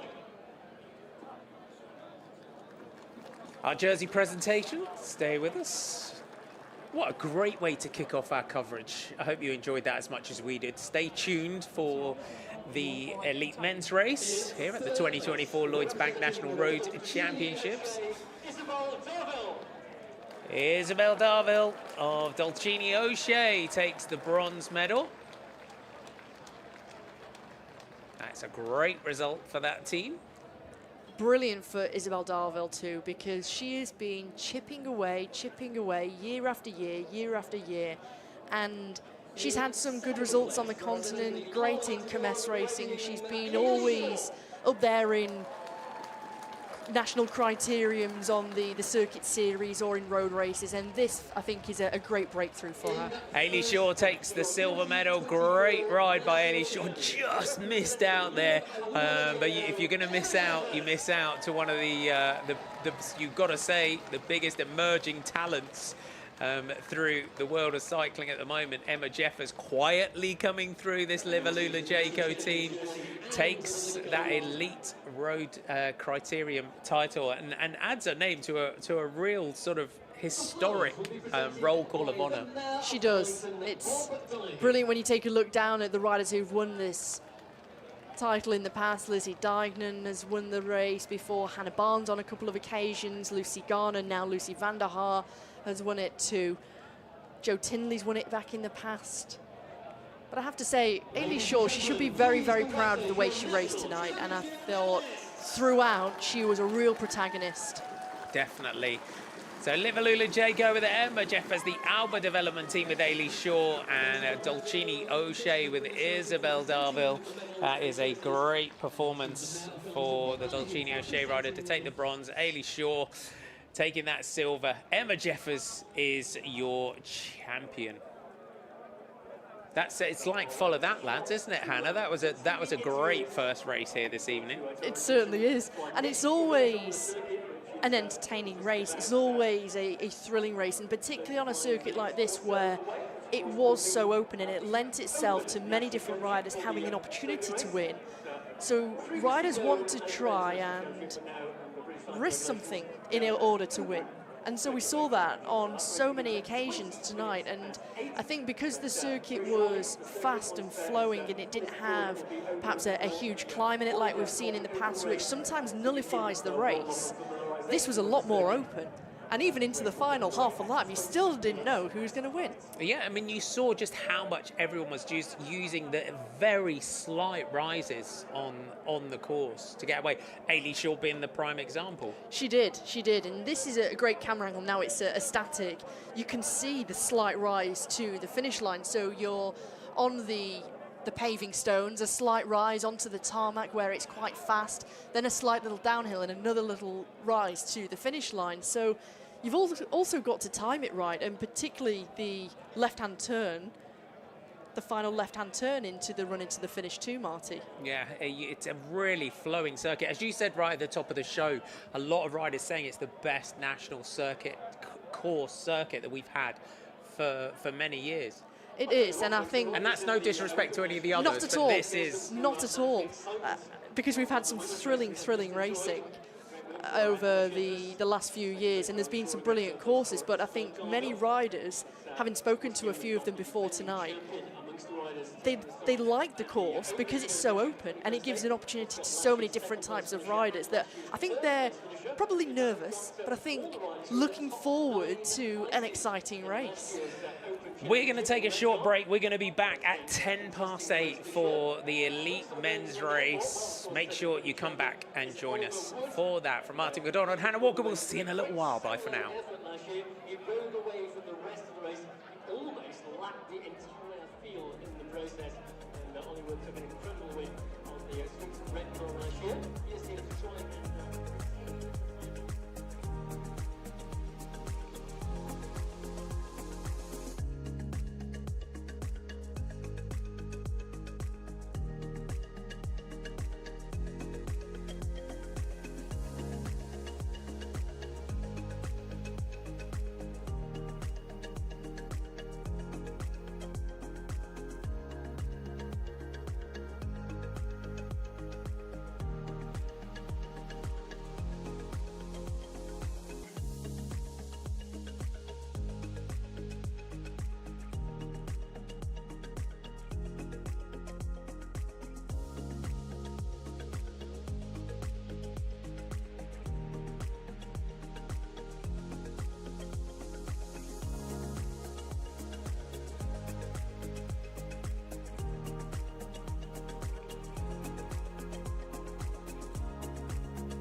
Hello, good evening, welcome along, thanks for joining us. It is the turn of the elite men here at the 2024 Lloyds Bank National Road Championships. This is the elite circuit race title for the elite men. We've had a great women's race here in Darlington. What a circuit it has been, and we are setting ourselves up beautifully for the elite men's race. It was blisteringly quick, the elite women's race, and we're sure the men will not disappoint this evening. Into the finish, if you didn't see it, was Ailey Shaw of the Alba development team, who launched a big move on the final lap. She managed to open up a small advantage coming into the finish, but one of the big pre-race favourites, Emma Jeffers of the Liv Alula Jayco team, hunting her down and in sight of the line. It was Jeffers that came through to take the elite title ahead of Ailey Shaw and Isabel Darville. A real thrilling finish, one of the big rising stars of women's pro cycling. Emma Jeffers, just 19 years old. She's part of that Liv Alula Jayco Continental Development Team and a really worthy winner. Thanks for your company. Martin McDonald and Hannah Walker with you to take you through this evening's race action. And Hannah, what a circuit, what a race we'd had so far in the elite women. It's been excellent so far, hasn't it? And we've had a wonderful evening of racing thus far, and I think the men's race will be the same action. It's a brilliant circuit, and I think it lends itself to very exciting racing, Marty. And let's hear from our winner, Emma Jeffers. We caught up with her after her victory. It's the new national champion, Emma. Many congratulations. You played a very cool race there, didn't you? Kept yourself nicely hidden on the wheels and then moved when you had to. Yeah, I raced aggressive when I needed to, but yeah, I think I raced how I went in with a plan and yeah, executed it well. A moment's panic with 100 metres to go when Ailey kind of got the spring on you, or were you always confident you get to the line first? Maybe with 200 metres I had a panic, but yeah, I knew I had the legs. Yeah. And you've had a terrific season, haven't you? Taking a couple of victories in the Czech Republic, in bunch sprints as well, so that part of your game is working really well. Yeah, it's been good. It's been a step up racing with the new team, but yeah, I'm enjoying it and learning as we go. And a national champion in the criterium discipline, obviously it's a very specific kind of racing. Where do you see your career sort of moving on from here over the years to come? Yeah, I mean, I'm showing that I got a good sprint on me, and yeah, the Belgian races and the classics is what I enjoy doing, so yeah, but we'll see. You're on the development team for this year. The ambition would be to go well till next year, I guess. Yeah, I hope so. A few more races to prove myself, but we'll see. Well done. Many congratulations. Thank you. Cheers. Well done, Emma. Thanks a lot. And confident. Very confident, and you can see that she has a real clear plan of what she likes to do and what she wants to do, and it's almost quietly confident in her answers by the sounds of it, that she knows what she likes, she knows where she thrives and what she's good at, and you can see she's got that confidence and belief inside her too. Yeah, it's impressive to hear the interview.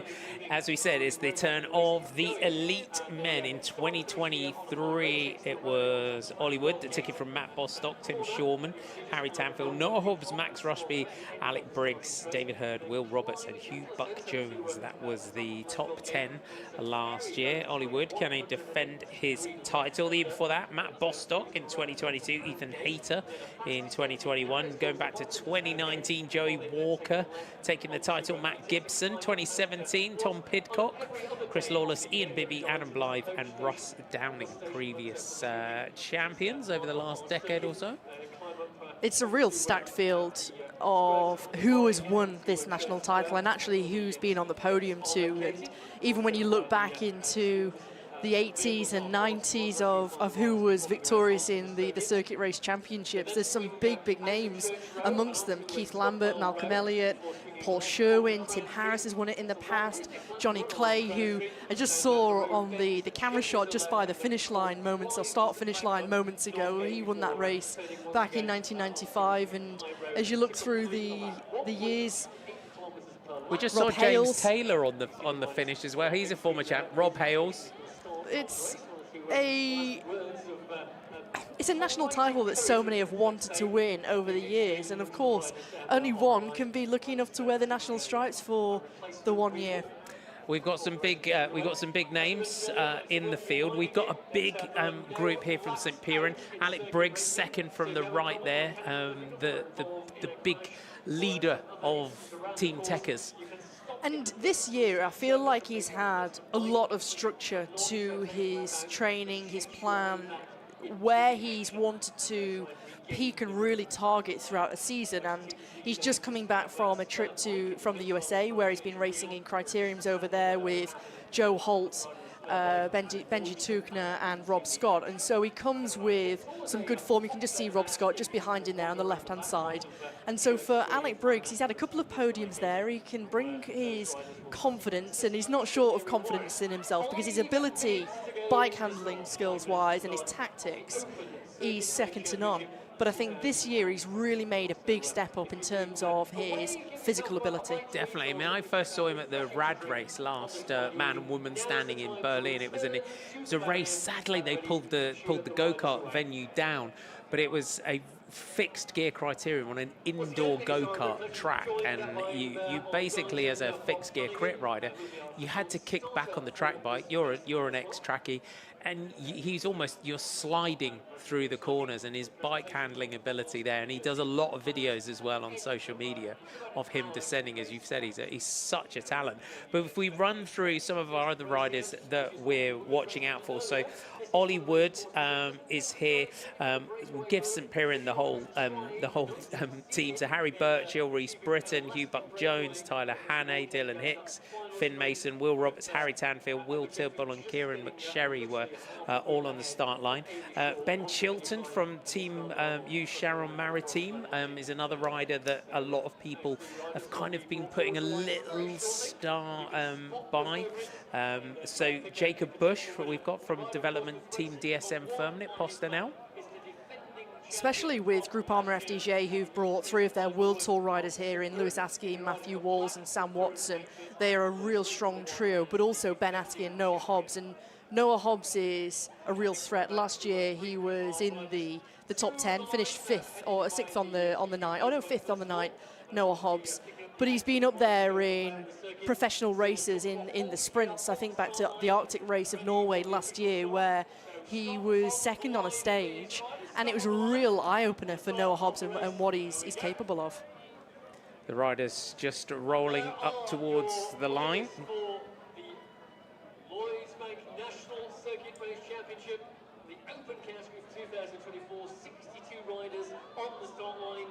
3 of them will be on the podium later. Let's run you through some of your other riders that you watch out for. This is the Techers team. So Team Techers, Alec Briggs, Joe Holt, Rob Scott. Watch out for as well. We'll give a little nod to the Trinity Racing colours. Joe Pidcock in there. A bit of pressure, you would say, on Joe Pidcock. He's had a good season, though. He's making a real name for himself in his own right, the younger brother of Tom. He is, and he's had a great season this year. He's had a couple of victories, one over in Ireland. He won the final stage of the Ronde Desard. But I'm led to believe that Joe Pidcock actually won't be racing this evening, because he's suffering from some concussion, I believe, after a crash. So real shame for Joe Pidcock that he's not able to show and prove the form over this Nationals weekend. So big shame for him, but also nice that he's had the victories under his belt and he can show that he is capable to take victories. Apologies, my start list not quite updating. But he's had a great season.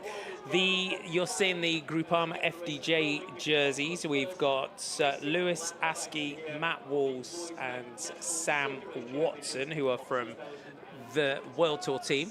And then you have the Groupama FDJ La Conti from Ben Askey and Noah Hobbs in there as well, those blue jerseys. So watch out for them, pick some of them out. You've got the Hub BCC race team, Matt Brown, Benjamin Flatow. The Ribble Rebellion team, Matt Bostock, Jim Brown. Let's do the countdown. Away we go. We are off and racing.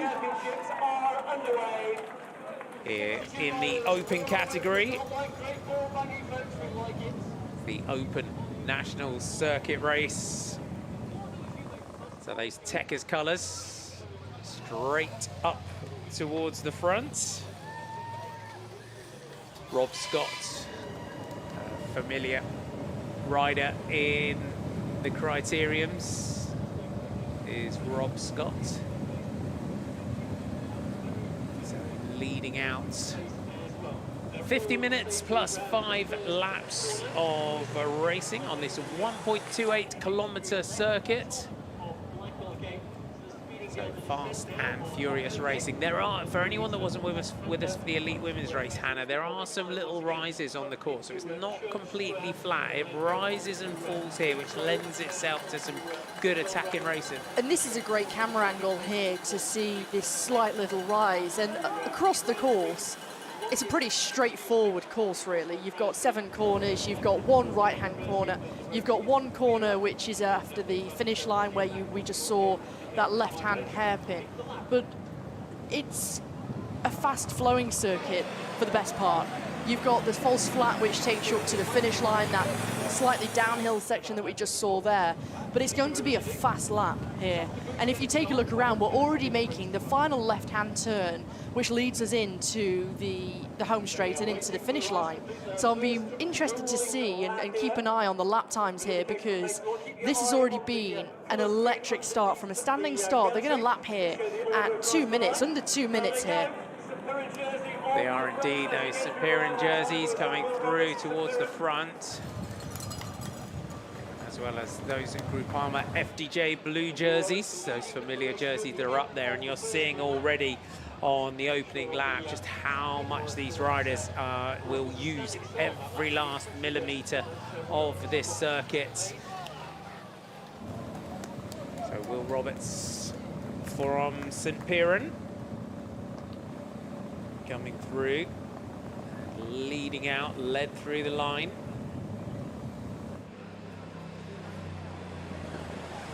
So Will Roberts, those St. Piran jerseys, the Cornish tartan that you have around the shorts and the cuffs of the jersey for St. Piran. And a real growing team, growing program that have developed over the last few seasons, quite a few years now. St. Piran from Cornwall.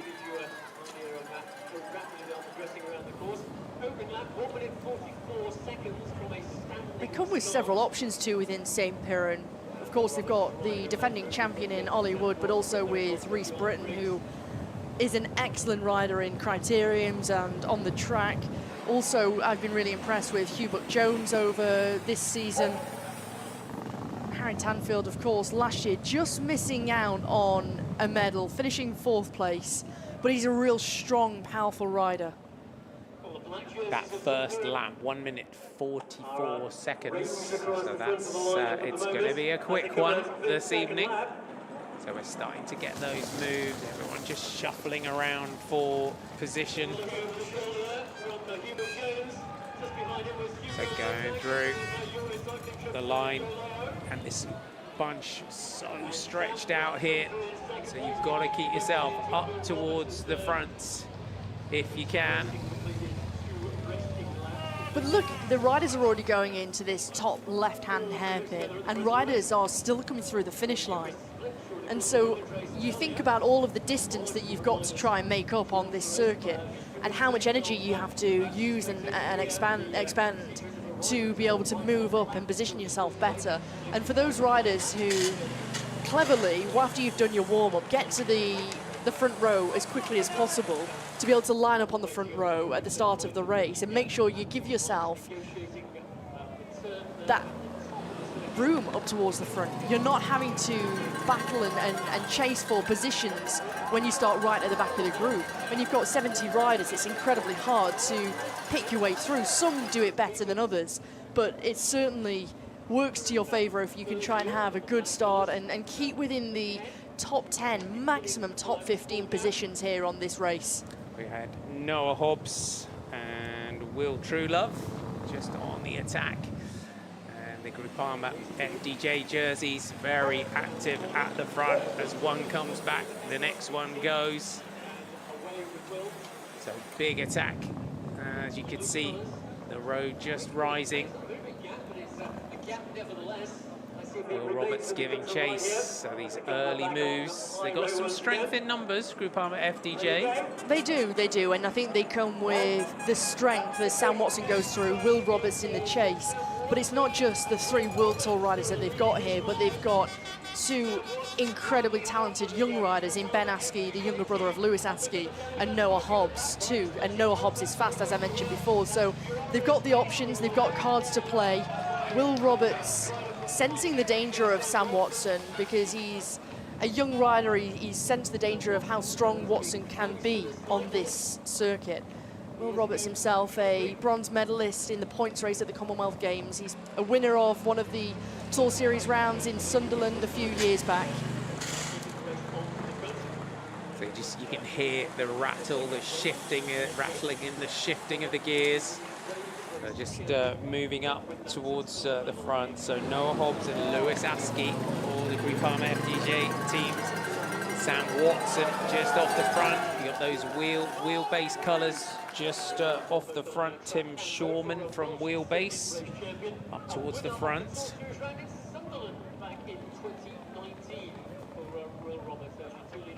A really good gap here, Sam Watson. This is a strong move, and it's starting the pressure's just going off the front of the bunch here. So an early move, and it's Rob Scott that's trying to come across for Tekkers.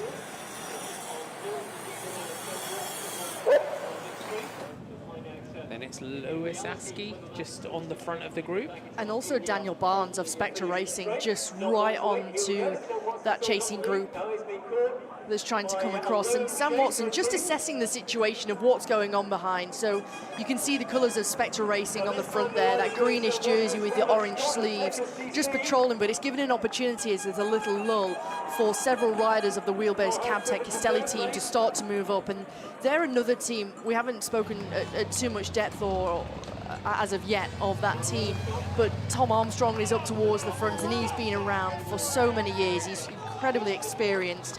But they come with 8 riders within their squad. So they've got cards to play too. Sam Watson and Rob Scott just off the front here. Just Watson takes the opportunity to just grab a drink. So an early move here.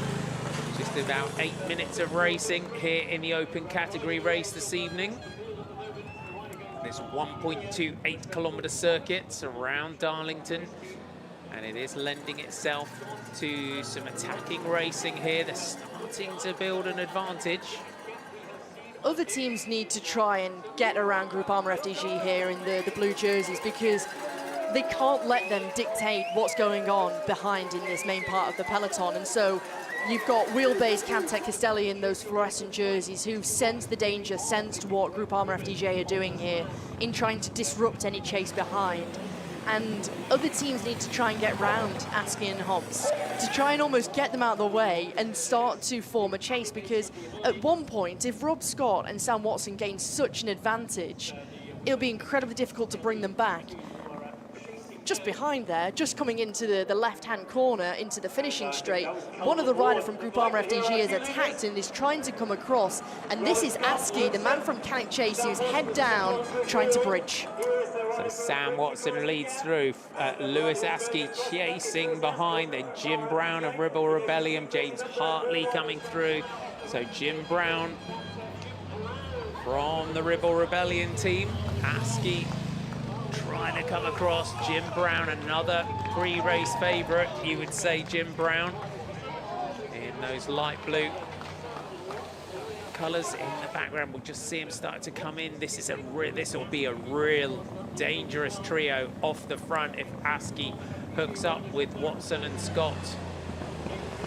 And Scott, who's in second wheel on the wheel of Samuel Watson here of Tekkers in that mint green duck egg blue jersey, he's no stranger to being off the front for a long period of time. I remember when he was a junior racing for the Team Wiggins squad, and him and Tom Pidcock attacked. They were off the front of the race for more or less the whole duration. Rob Scott went on to win the race in Skipton. Pidcock was second. And so he's got that capability to go long in a criterium, and it almost works to his favour of having this more linear effort as opposed to the normal criterion we might see of lots of intense attacks, big jumps, big accelerations.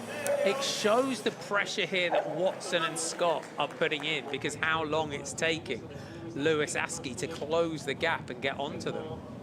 And you can see just from the body language of Askey how much is taken out of him to try and bridge across. Now you've got Cycling Sheffield in that navy blue jersey who are on the front. Matt Walls is up towards the front too, so Groupama FDJ, as soon as riders come up towards the front, they've got strength in numbers to try and disrupt any chase once again. So Rob Scott, Sam Watson and Lewis Askey go through. There is a bit of a gap here and the chase being put in. William Truelove up towards the front. So the gap we'll see there, around 15 seconds or so as they went through the line. Yes, 15 seconds when they went through the line. So that chase, the St. Piran jerseys on the front, they know the danger of letting this one go up the road, and St. Piran they are the team here with big numbers in this race, St. Piran. So they've got to capitalise on that numerical advantage if they can. They need to. It's really, the onus is on the team in the black jerseys to try and bridge this or bring it back. They've got 11 riders within their roster, so numerical advantage, that's what they have over other teams. There's other teams who've perhaps got 6 riders, 7 riders, 8 riders. I mentioned with Wheelbase Camtech Castelli, they've got 8 riders. But for St. Piran, they've got the defending champion, who you can see there sitting in third wheel, Ollie Wood. We've got a couple more riders who are starting to move up, and perhaps they don't feel like it's a real danger what's going on up ahead. Perhaps they feel like when they really put their team to work at the front, maybe they can bring things back. But now you've got 2 riders in a breakaway from the same team. They're going to have that full commitment. And for Rob Scott, this is a perfect scenario here. How do you play this now if you're Rob Scott? You continue to work with them. You're only a few minutes into the race. And so for me, if you start to miss turns and you start to disrupt what's going on and you start to show your colours too early, Sam Watson and Lewis Askey have the advantage to start to attack you and counter-attack you and make your life incredibly difficult. So if you're Rob Scott, continue to contribute with the pace making. You have to work, you have to almost earn your keep within that breakaway, otherwise they're going to make sure that you won't be there. Yeah, and we know what Rob Scott's work ethic is like. He's not someone that would ever shirk his responsibilities at the front, Rob Scott. So Tekkers, the British team of Alec Briggs, set up by Alec Briggs just to do things just a little bit differently, and they do Team Tekkers, riding here in the company of the 2 riders from Groupama FDJ in Sam Watson and Lewis Askey. So both of those, and for them it must be potentially a bit of a welcome relief to come back to your roots and ride a crit in a way.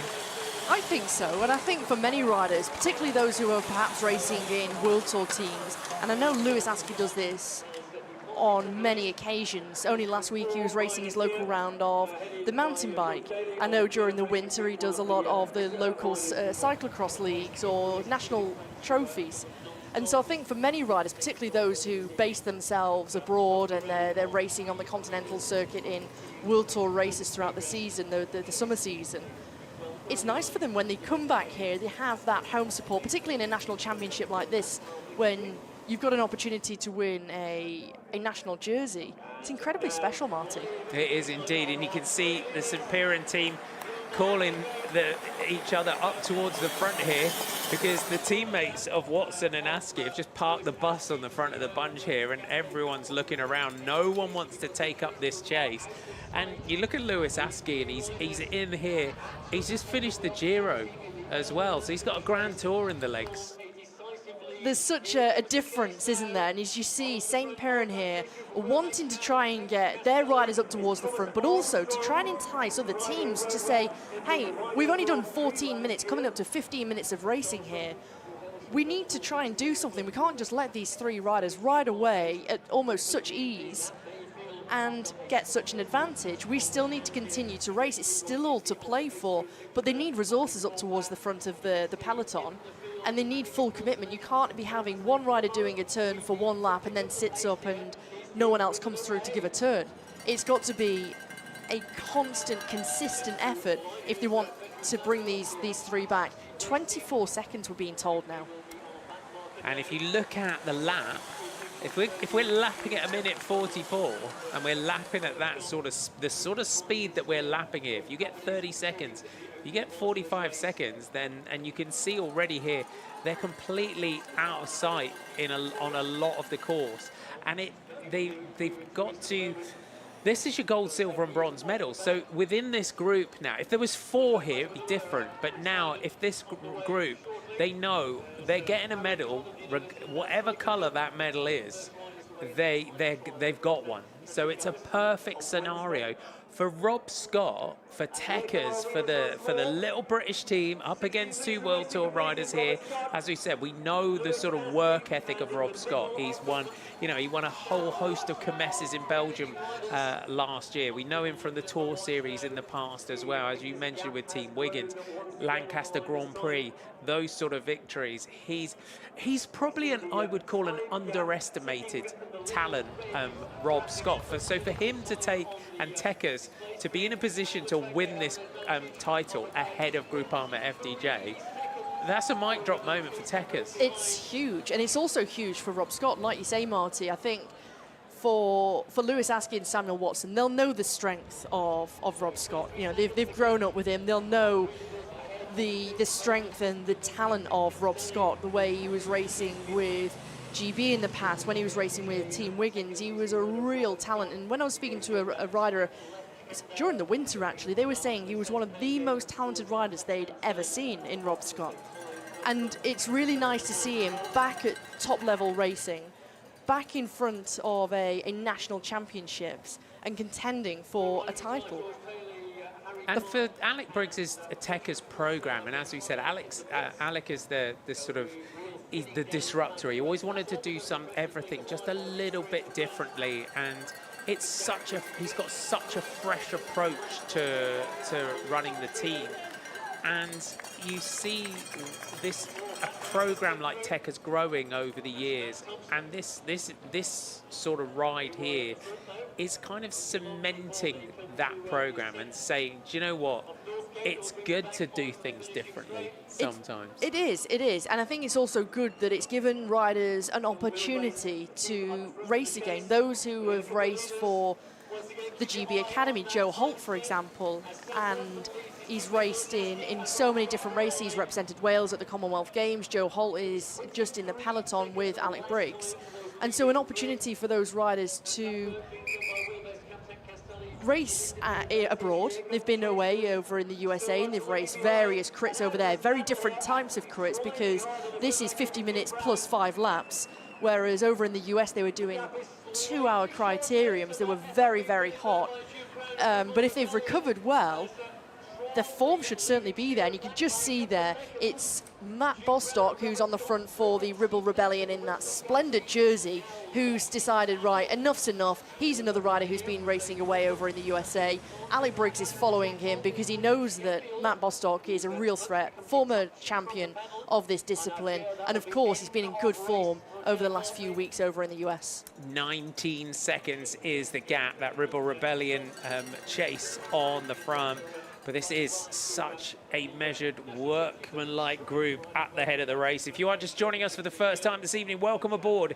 It is the 2024 Lloyds Bank National Road Championships. It's the Elite Open Circuit race this evening. 50 minutes plus 5 laps on this 1.28 kilometre circuit around Darlington. And your 3 leaders: Sam Watson, Lewis Askey from Groupama FDJ, and Rob Scott of Team Tekkers. I think over the last couple of laps, it's proved to us that when there is an injection of pace, they can take time out of this trio, because we were seeing 24 seconds a couple of laps ago. We're seeing over time, just with the injection of pace, it's come down to 19 seconds. It just needs that momentum, and it needs to be consistent momentum in the chase. Keep Max an eye on Steadman. this gap now. Max Steadman on the front we just saw, and another rider that is outplying his trade around the world is Max Steadman. He's in the yellow. He's now with a Turkish team, is Max Steadman. Just going through. You see 18 seconds there for the chase behind. Yeah, so that reaction behind, but what it needs is a little bit, perhaps a little bit of consistency. If a rider can get clear, jump clear, and get across to this group, it's sort of at the moment we're getting one rider here, one rider there. There's those little bits. It needs, if St. Piran, as we've said, St. Piran come into this with strength in numbers, and if St. Piran want this, they've got to get the whole team up towards the front. But also that then shows just how quick it is. To move up's really, really difficult in that chasing group. It's very, very hard, but as you say, Marty, for St. Piran, for example, they're the team that have the strength in numbers. And we saw already they were quite vocal in trying to get a chase organised and get them together and try and get their riders moving up and have that almost road captain style rider on the road to say, look, guys, you're too far back. We need to move up. We've got a dangerous trio who are going up the road. The longer we sit back and watch other teams to do the chasing, the more the advantage is going to go to the trio out front, and it's going to make our work incredibly difficult to bring back. And they're going to have a more linear effort here, but teams just need to commit, essentially. They do. We're coming through, and you can see the teammates are just on the front here, just defending for Groupama FDJ. 1:42 is the fastest lap of the race so far by Rob Scott, so averaging 42.35 kilometers an hour around this circuit. That was a 1:48 lap on that occasion. You can see Thomas Armstrong, who's on the front, and he's determined to try and stop Noah Hobbs from being on the front. Just try and take away that disruption that's going on up ahead. And as soon as Hobbs came to the front, Thomas Armstrong sensed the danger, immediately went around him. And of course, last year, they had Tim Shawman on the podium for Wheelbase Cabtech Castelli. So they want to try and emulate, if not go better than the bronze medal from last year. And of course, for Thomas Armstrong, for Tim Shawman, Jacob Smith, Joseph Smith, they know they're capable of doing it. And I think they're one of the more organised teams here in this chase. We are just over 22 minutes of racing. Thomas Armstrong on Wheelbase Cabtech Castelli is on the front, leading out. Noah Hobbs from the Groupama FDJ La Conti team. He's got Sam Watson and Lewis Askey ahead, and their gap is holding. Rob Scott from Team Techers riding an absolute blinder this evening, knowing the talent of Rob Scott. As Hannah said, there are many people within the UK that say that Rob Scott is one of the most talented riders ever to come through, and perhaps there is still plenty of time for Rob Scott to make that step up to the big teams, the big time, if he wants to. So you can see St. Piran now on the front. When we go back to the chasing group, they've got to get some strength in numbers up towards the front. You can see that they're all spread out within the group. Harry Tanfield towards the back, Harry Birchall towards the back of that sort of mid to back of the group. It's going to take a lot of pressure to get up towards the front. Noah Hobbs just looking around the front, just floating on the front here, Noah Hobbs. Every single time a team attempts to take Groupama FDJ La Conti away from the front, Noah Hobbs immediately responds, and you see that acceleration. But it's the team in the fluorescent who I keep talking about, Wheelbase Cabtech Castelli, who they're really the prominent team up towards the front. They know this is a real danger, and they're not waiting around for any of the team to say, we need some assistance, we need some help. They have the numbers, they have the numerical advantage, and they want to make sure that they can try and bring this danger back.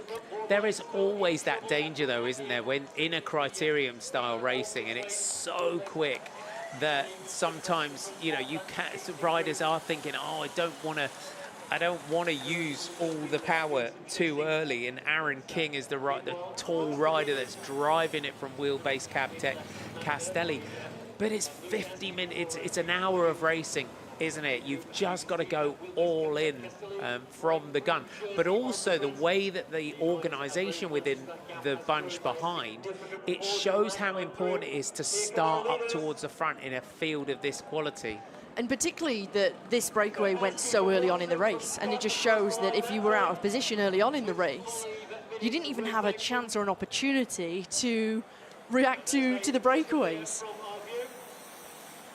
Not at all. So we go through 1 minute and 47 seconds, the lap time on that occasion. Rob Scott leading through from Lewis Askey and Sam Watson. We'll put the time check on here as Aaron King just swings off the front. It is those yellow jerseys of the Wheelbase Cabtech Castelli team that just go through. What they need to really try and do, because Tom Armstrong has done this time and time again, the rider who's on the front now in the fluorescent jersey, is get the other 3 riders who are all together but sitting within that top 10 to come to the front and almost form a team time trial and just share the workload, do short turns, 20 seconds, 30 seconds on the front, peel off, slot back in, make sure that no navy blue jersey is able to get into that gap and disrupt that, because look at the advantage now for this trio, 36 seconds. 36 seconds on a lap of 1 minute and 42 is the best lap from Rob Scott. Back up towards the front, Aaron King is just straight through, comes over the top of Noah Hobbs, who's like the MVP team rider, you've got to say tonight, Noah Hobbs. You say Alec Briggs' team is the disruptors. I think tonight is Groupama FDJ, isn't it? Yeah, doing a great ride here, our Groupama FDJ in this one. So Noah Hobbs, Ben Askey, also in the race. Matt Walls for this leading trio. Just perfect teamwork. Back through to the line, it shows just how quick we're lapping here. 1 minute and 50 seconds, 18 kilometers of racing we have done. 27 minutes on 19 was the lap time as we went through. 27:05 was our race time so far. If you're tuning in for the first time this evening, welcome aboard. 50 minutes plus 5 laps is the race time here in the open category for this title. And Wheelbase Cabtech Castelli, those yellow jerseys. It's one of them at a time here. We're seeing another couple coming back up through towards the front, Aaron King and Thomas Armstrong. If that trio can get themselves on the front, it needs that concerted chase now. It needs the concerted chase, and I just saw the navy blue jerseys of Cycling Sheffield come towards the 4-2 with James Hartley, Jack Hartley and David Hurd. There are only 3 riders amongst that team, but small but mighty, I would say. And now they're realizing, look, if we want to be in a chance here, we're going to move ourselves up. We've got an opportunity to move ourselves up considerably. You can just see the jerseys sitting in 5th wheel there, Cycling Sheffield. They've got little lime green cuffs on the sleeves. Bostock and Brown coming through. This is what it needs. It needs the power. It needs the Matt Bostock, Jim Brown kind of duo of power on the front here. You've got to say that duo, they're a bit of a tower of power, those two. So if they can get this organised, they're so experienced in the criterium. A lot of chat going on between our leading trio. A lot of communication, and even with Rob Scott there between himself and Lewis Askey. But at some point, Rob Scott needs to get a time check and then really start to assess, okay, am I doing a little bit too much work here? Am I using a little bit too much energy? Because I've got to be ready for when the attacks come from Lewis Askey and Samuel Watson. You can be rest assured that they're not going to allow Rob Scott to come to the finish line with both Askey and Watson. So they want to try and get rid of Scott, who's at the back here, number 53. So he needs to be really careful. Where does he use his energy? Where can he get a little bit of respite? But almost without showing his colours too early, that he's maybe missing a couple of turns. Matt Bostock leading through. Jim Brown, Ollie Wood up towards the front. Jim Brown just, you can see Rob Scott just shaking out the legs. That's it. For anyone that's new to cycling, Hannah, that might have tuned in, just a little shake of the legs just wakes your legs up, doesn't it? Sort of psychologically. Yeah, you see a number of riders, not all riders do it. Some do. Some, you think to Julien Alaphilippe, for example. He's always doing it, and you saw there a little shaking of the legs from Rob Scott. I think he must have come back from the US, and you see the little replay here, shake the legs out. He's looking relaxed as well. You look at his body language. He's always been like that, though, Rob Scott, in the Criterion. When you know, in the Tour Series, when we saw him over the years in the Tour Series, he's, as you said earlier on in commentary, it's those riders that can float around a Criterion. He's definitely one of them. He is, and he's, I think, had a little bit of an up-down career, to be honest. And I look back to last year where he was racing for what was formerly with Sungard, and then, of course, they got a new title sponsor in AT85, and, of course, that team ceased to exist after March. And so for him, he's having to try and find a new team. He's trying to find a team where not most teams are full by that point, and find a team that's got a good racing calendar so you can really start to show yourself. And if you take a look at the back end of his season, he had several victories over in Belgium, a couple of podium placings.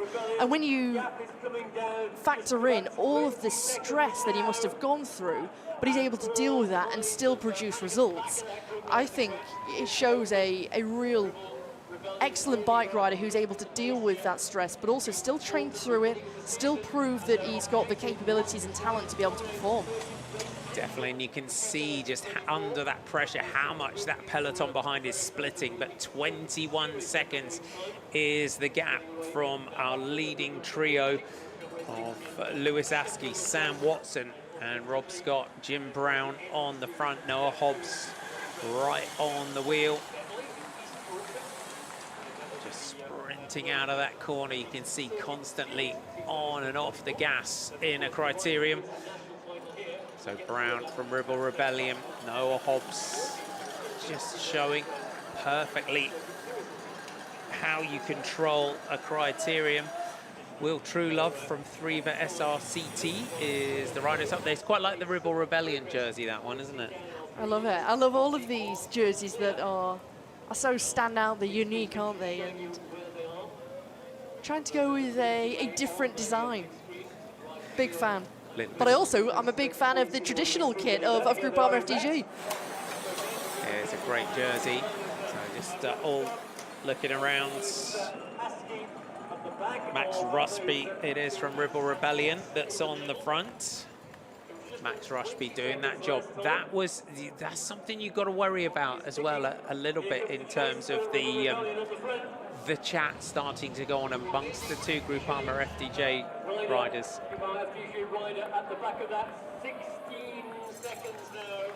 Gap is coming down, 16 seconds. This race is not over by any means. 33 minutes of racing.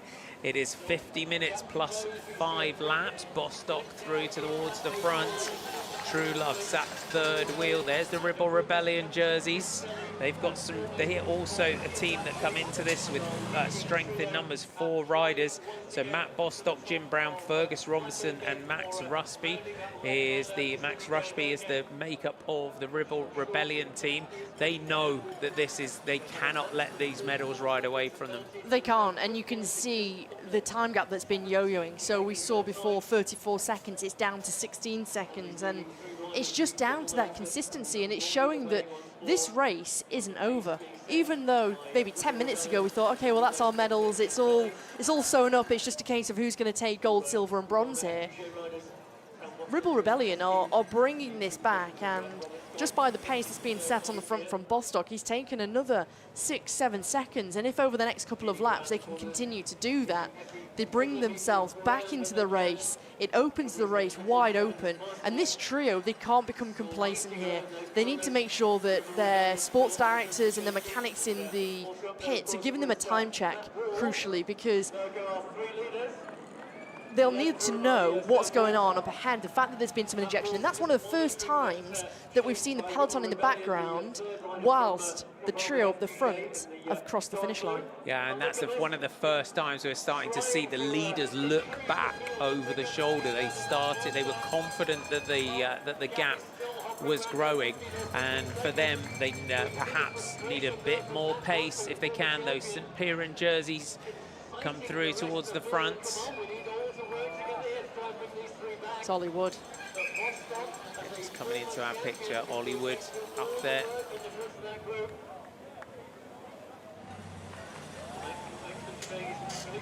Ollie Wood, what a ride that he did last year to take this title, wasn't it? Phenomenal ride last year. And a rider who I was delighted to see him take the national jersey, be able to wear that jersey for a season.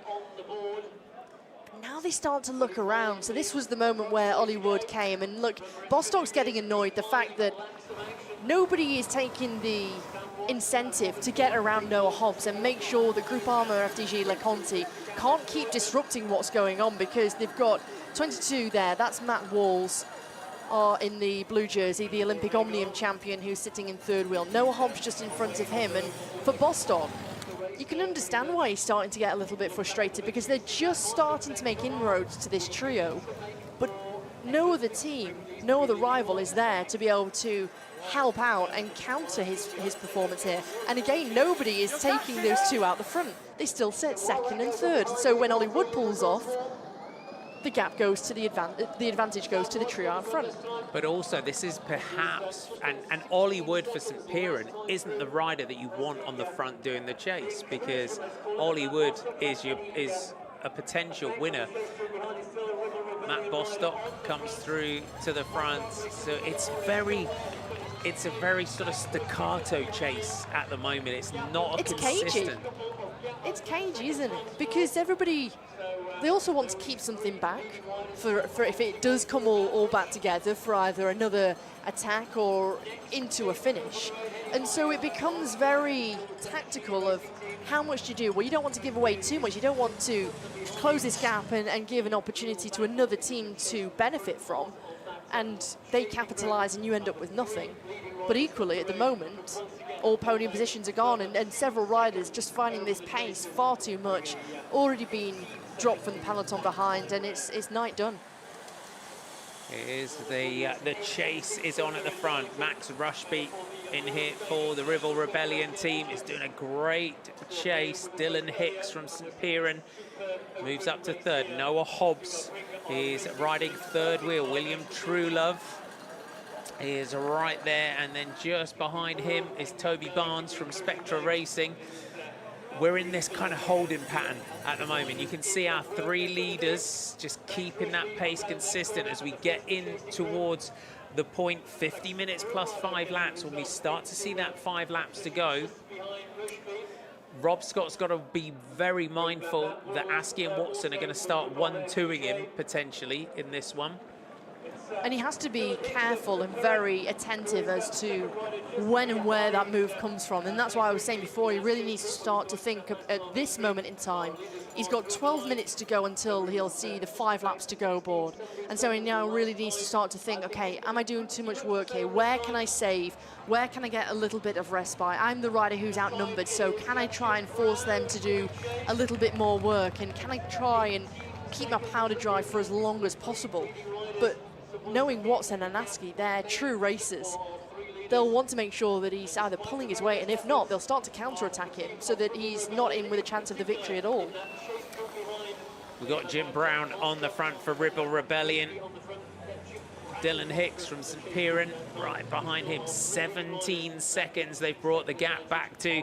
If you are just joining us for the first time today, welcome. This is the open category fight for the national championship. 50 minutes plus 5 laps of racing here in Darlington. What a circuit they have put together for us here this evening. 1.28 kilometers. You can see it's fast, it's flowing. You apart from, you would say, the sort of real hairpin at the bottom, you can virtually ride this without touching your brakes.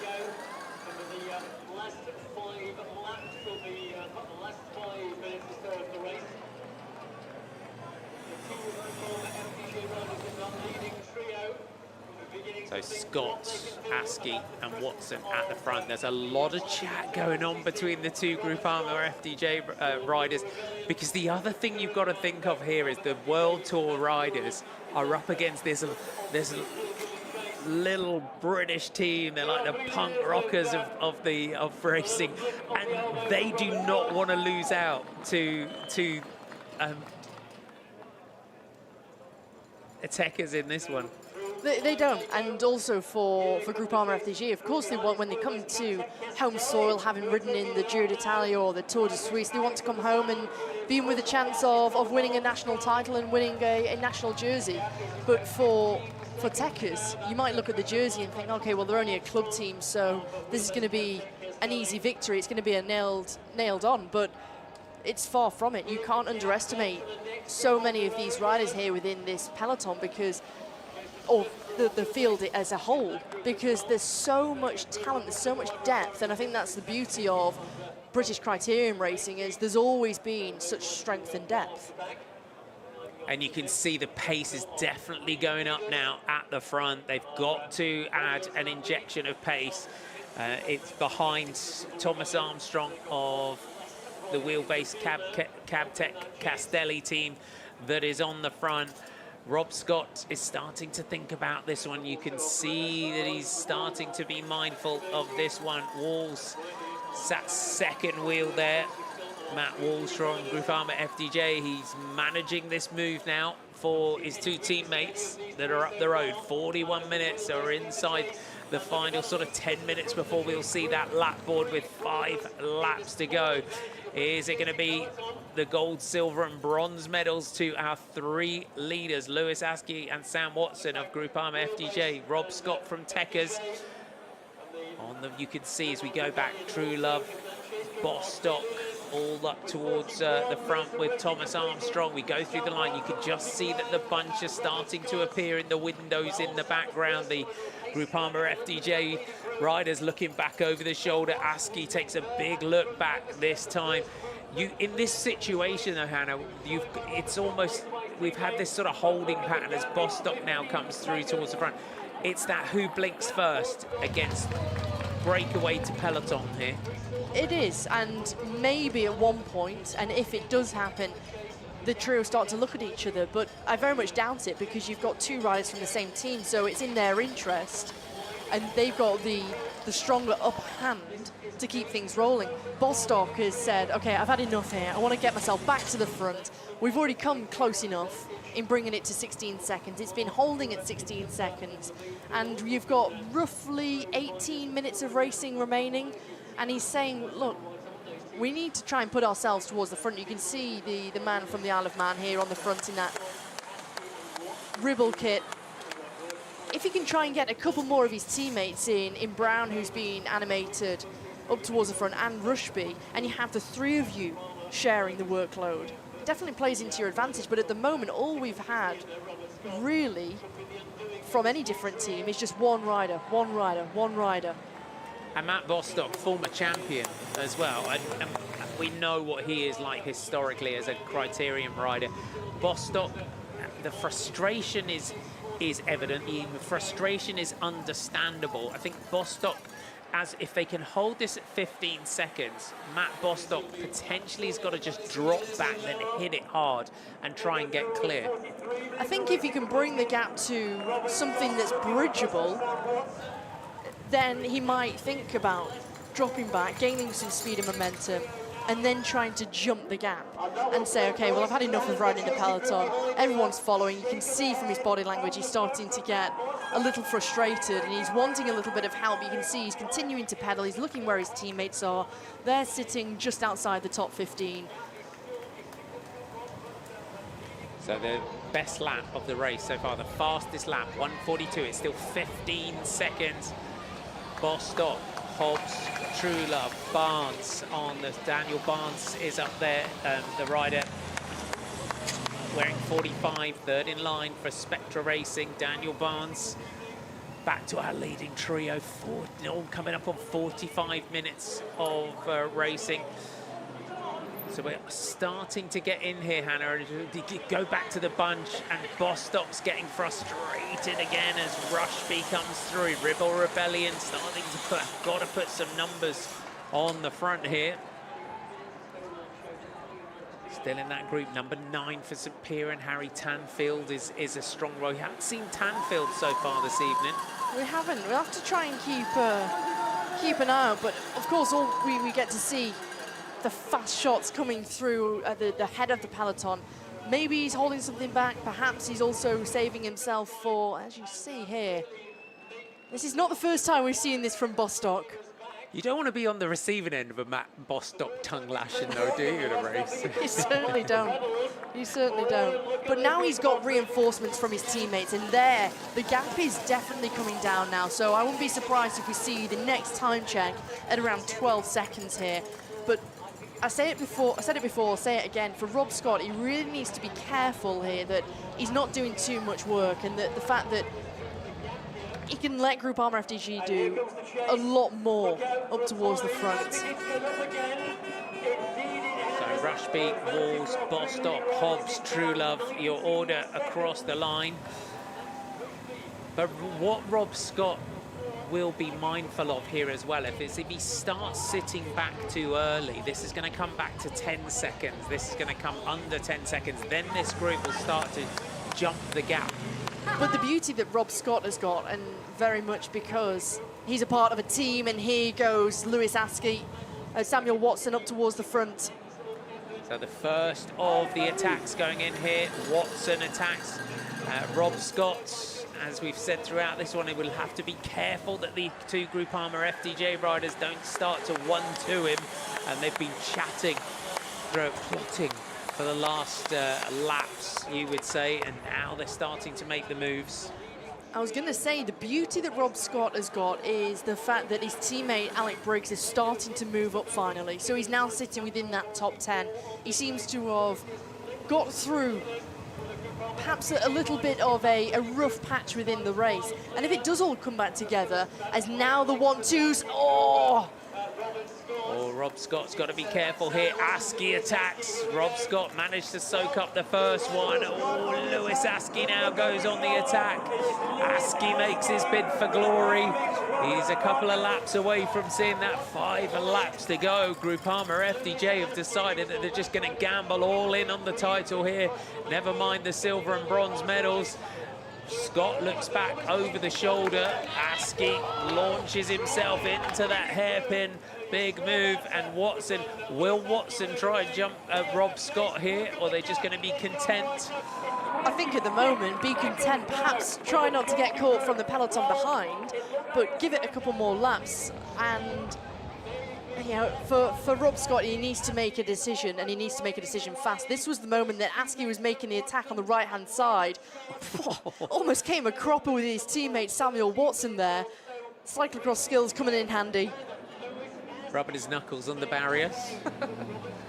So fortune favours the brave, as they say. Brave attack there, going barrier side for Lewis Askey.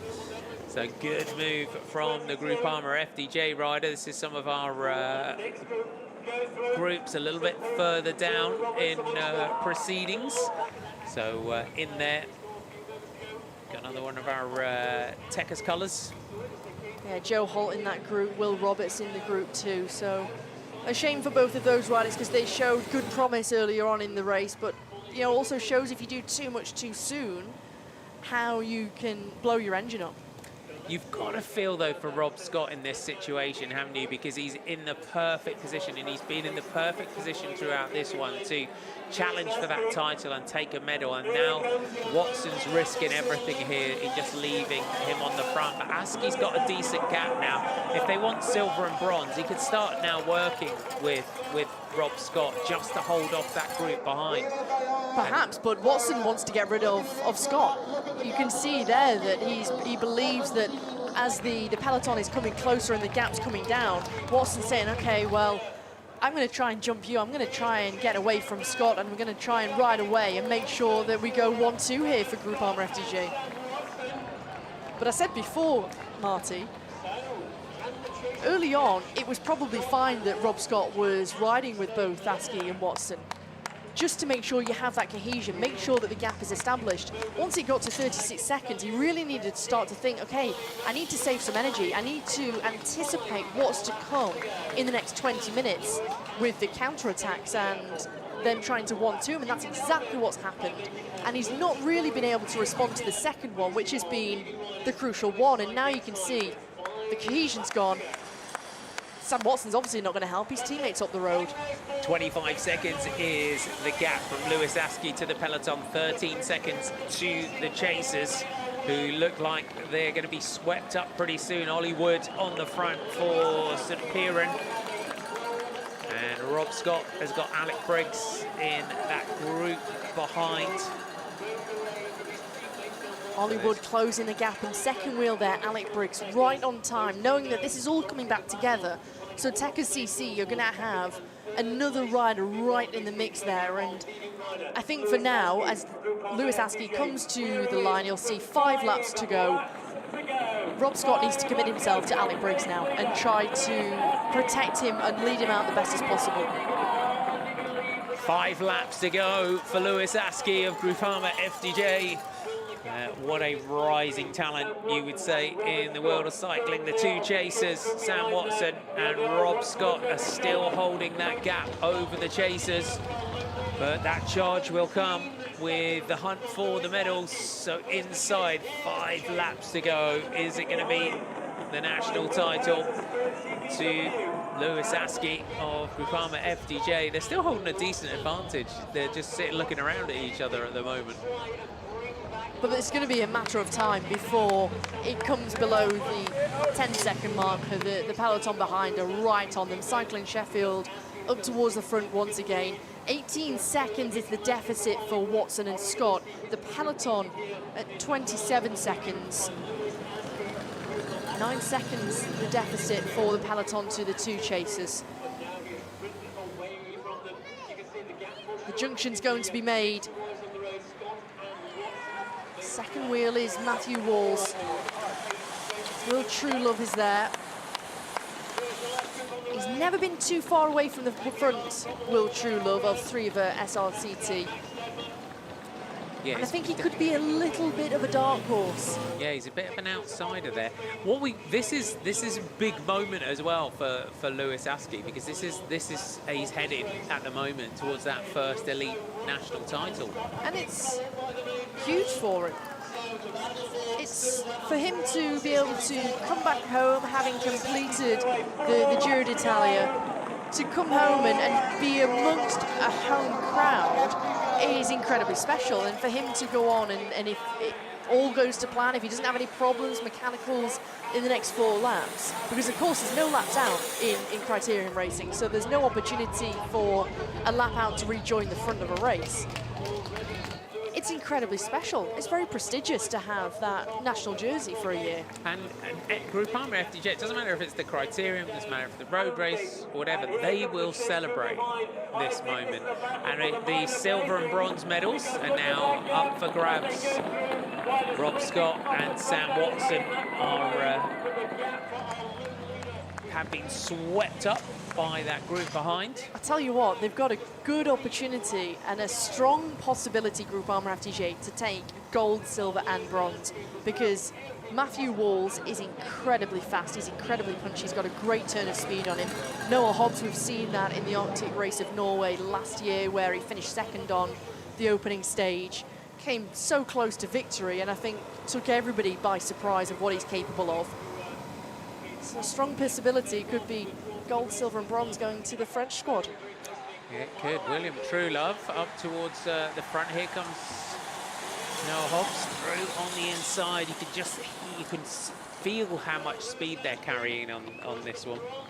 And it is a fast circuit, and that's something that we saw early on in the women's race, just how fast the circuit was. It's flowing. There's only really one corner where you need to shave some speed off, and that's at that top left-hand hairpin corner where you really need to judge your pace that you take that hairpin at. There's so many where you can carry speed. Look at the effort on the face here of Lewis Askey, powering through 3 laps to go. This time the crowds are out here in Darlington this evening, and what a treat they are being treated to. A great criterium race and a great night of racing. Took a medal earlier on in the season, did Lewis Askey in the National Cyclocross Championships. Mixes just a little bit of everything, does Askey, and this is full commitment from Askey. So Kai Davis, another rider up towards the front, that Richardson Trek Dash team going through. So we're looking for that sprint for the silver and bronze medals, but the national title here is heading the way of Groupama FDJ, because this is all in from Lewis Askey. The Ribble Rebellion rider up towards the front. Matt Bostock. There's Tanfield. Yeah, Harry Tanfield. Yeah, nicely spotted. Tanfield comes through. Smoothly done there by Harry Tanfield, out of the saddle in the black jersey of St Piran, wearing number 9. And that's the kind of power you needed on the front half an hour ago in Harry Tanfield, because he's an excellent time trialist and he's able to sustain that power. So it was their race to lose for St Piran. They came with one of the strongest teams. They had the numerical advantage, and so far, other than having Ollie Wood up towards the front and with Will Roberts early on doing a lot of the work, they perhaps haven't used the resources they had to the best of their ability. And it's a sort of circuit that does lend itself to being able to do that teamwork. And Groupama FDJ have proven that. 2 laps to go. Lewis Askey being roared on by a big crowd here in Darlington this evening in the open category. That national champions jersey is just a couple of laps ahead of him this evening. That first elite national title. Harry Tanfield on the front of the group. Matt Walls, Sam Watson, Noah Hobbs for Groupama FDJ, all up towards the front. Ben Askey is a little bit further down through the group. Can they close out the podium here, Groupama FDJ? You wouldn't put it past them. No, certainly wouldn't bet against that. Going 1, 2, 3. It was funny because as the chasing group behind come across the line, it's all over. The racing for the silver and bronze medals behind. But when I was speaking to the sports director they've brought here, Yusuf Erkinen, and he was saying that it is one of the best national champions courses that he's seen since he's been coming over and supporting the Groupama FDJ World Tour squad and the Conti squad over the last 4 or 5 years. And he said it's a brilliant racing circuit, and he said it's special to come here. They're really up for going on to take the victory, and you could see from the very first lap, Marty, they were intent on making sure that they could perform here, and 2 laps to go, it's going in their favour. But also, if the team are investing and they're sending a sport director and they're sending backup, you know, sometimes traditionally big teams would just leave riders to fend for themselves. So if they're investing, you've got to repay that. They're bringing over one of their Soigneurs from the World Tour squad, mechanics. They've brought their camper van over. They've brought all of the resources to help these riders. 1 lap to go, 1.28 kilometers now between Lewis Askey of Groupama FDJ and the national title on what has been an exceptional performance, using that form honed on the roads of Italy in the Giro d'Italia, showing what form he's coming out of the Giro with. And Hannah just having a big hit out for the road race as well. Absolutely. I think he's showing good form. He's clearly recovered well from his first Grand Tour, which he's finished. And for Askey, he's showing that he's got great potential for Sunday after this performance tonight. A great hit out and an incredible crowd moment for him. It is indeed. Bostock leads the trio, little trio of Groupama FDJ jerseys. Behind him, Noah Hobbs, Matt Walls and Sam Watson. Sam Watson in that breakaway group with Rob Scott. Still got the legs to try and challenge for the podium. But what a moment you've got to say for Lewis Askey. I say his first Grand Tour, his first Giro d'Italia, and of course completing his second Grand Tour. So this rider here, Lewis Askey, he's going from strength to strength. He's a real asset to the team, and he doesn't often get his own opportunity to win. I think back to Paris Tour last year where he was in the breakaway, going for the victory, had cramp in the final few kilometres. A big shame for him, but he's shown when he's given the opportunity, this man here from Cannock can deliver. And he's about to deliver his first elite national title, and Groupama FDJ, the French team, will celebrate this moment. What a ride this evening from Louis Askey. He can see the banner across the road. He looks back, he sits up and celebrates. Your open category champion is Louis Askey of Groupama FDJ, and the sprint starts behind. Look at what that means to Louis Askey. A smile etched across his face, and it's his team who are leading it out for the remaining podium placings here, going for silver and bronze. Noah Hobbs on the front, there's Matthew Walls. Here we go, Hobbs and Walls are going to take silver and bronze. Walls takes silver, Hobbs takes bronze. 1, 2, 3 for Groupama FDJ. You've got to say, that was a lesson in how to win a race. Incredible. Groupama FDJ go 1, 2, 3 on the night. The last team to do so, one of the best teams of a generation, JLT, back in 2016. Chris Lawless, Russell Downing, John Mould. There you have it. What a ride from Groupama FDJ to take that one. They played that to perfection, you would say, and it is a big moment, that first elite national title. And looking at the way this team are riding, the potential for dominance in the road race, it's going to be exciting on Sunday, isn't it? It's writ large, isn't it?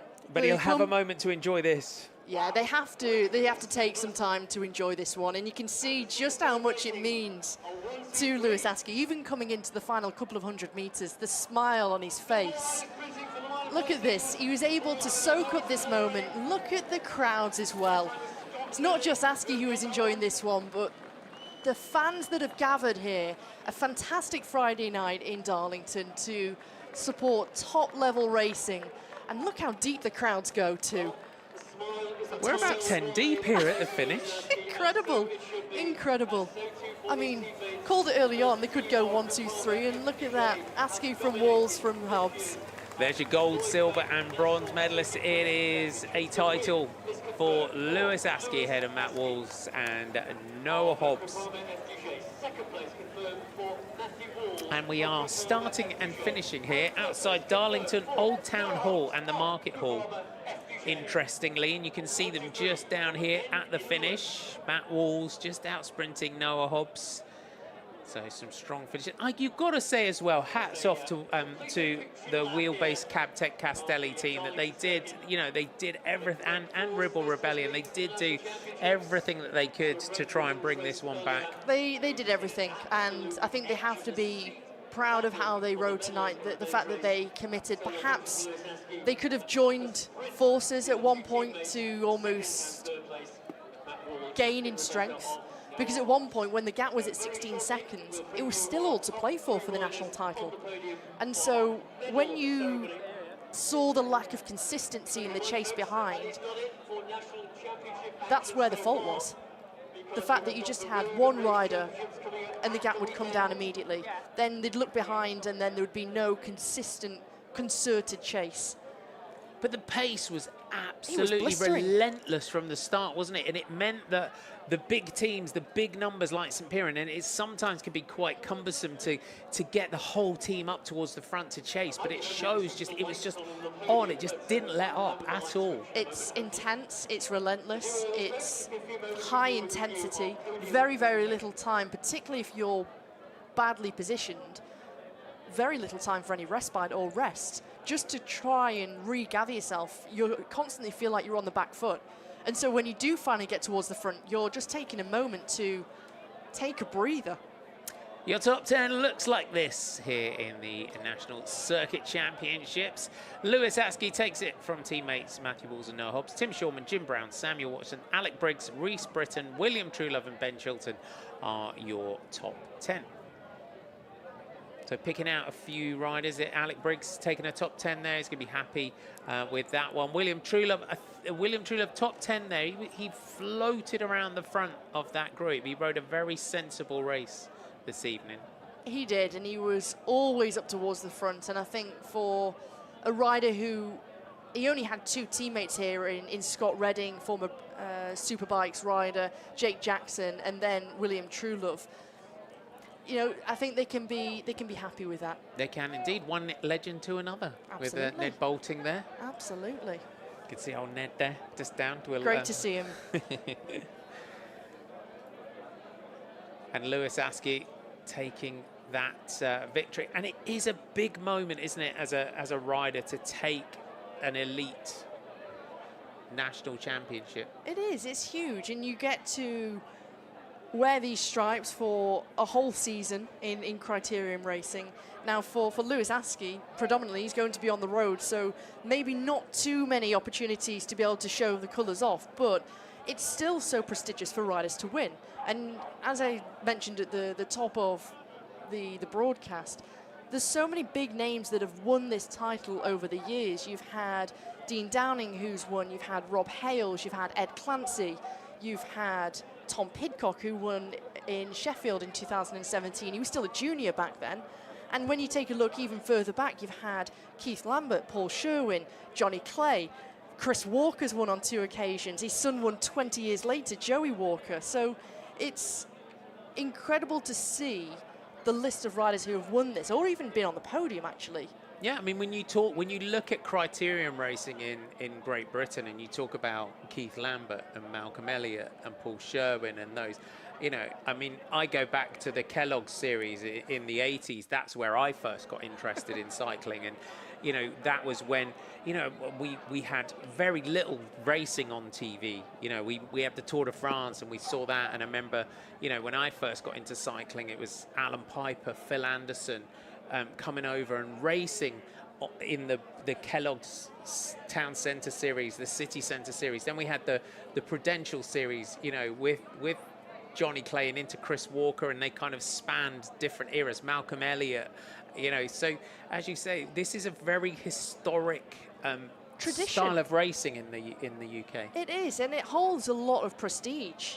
And I think in terms of entertainment that can go around the country, and Darlington has been treated to 2 fantastic races this evening, and you can see everyone's enjoying themselves. It's an enjoyable night. It's brilliant weather conditions. It's fantastic for families to go out and watch. And so when you take a look over the 80s, the 90s, into the 2000s and into the 10s, we've really been spoilt with top level criterium racing.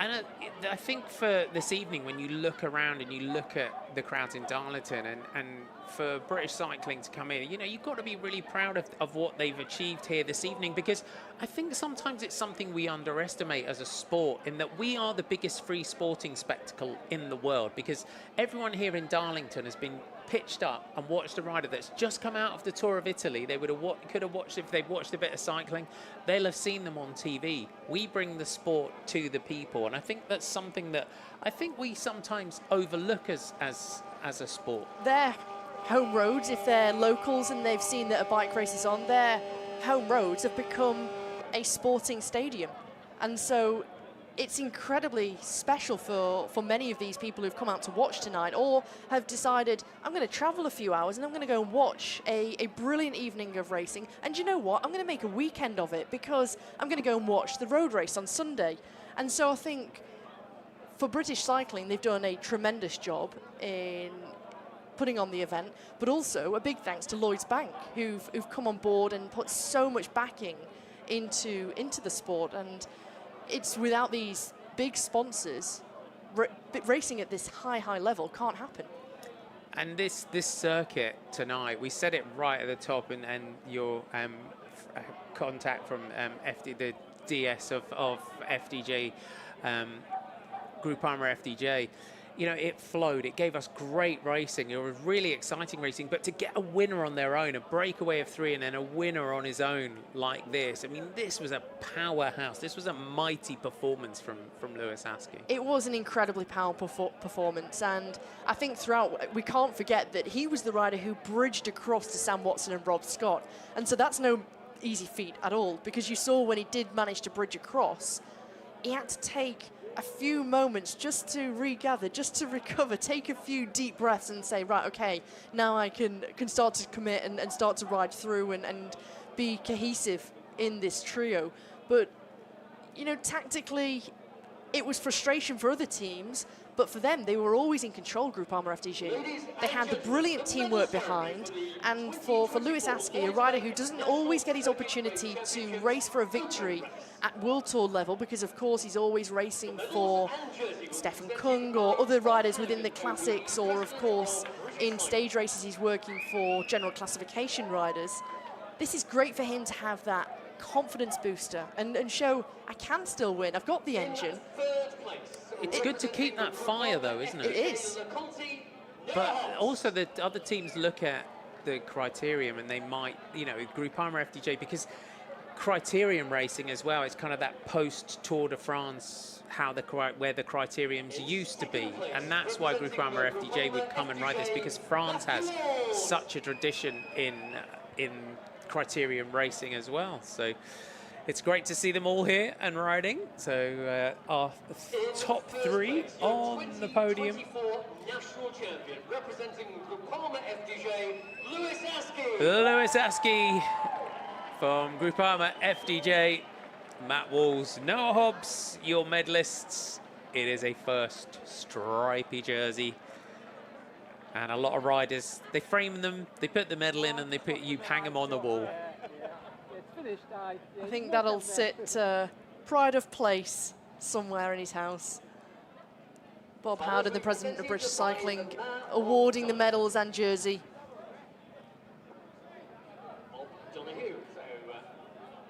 And the Mayor of Darlington getting up there as well. A huge honour for them to be able to host the national championships too. Brilliant job they've done.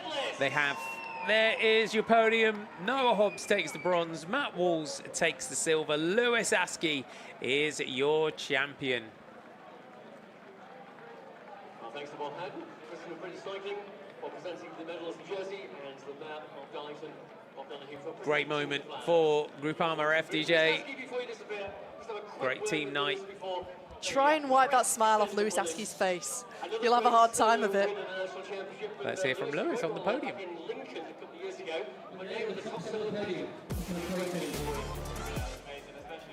Coming in second and third as well. Sam rode an amazing race, and I think with the strength we have as a team,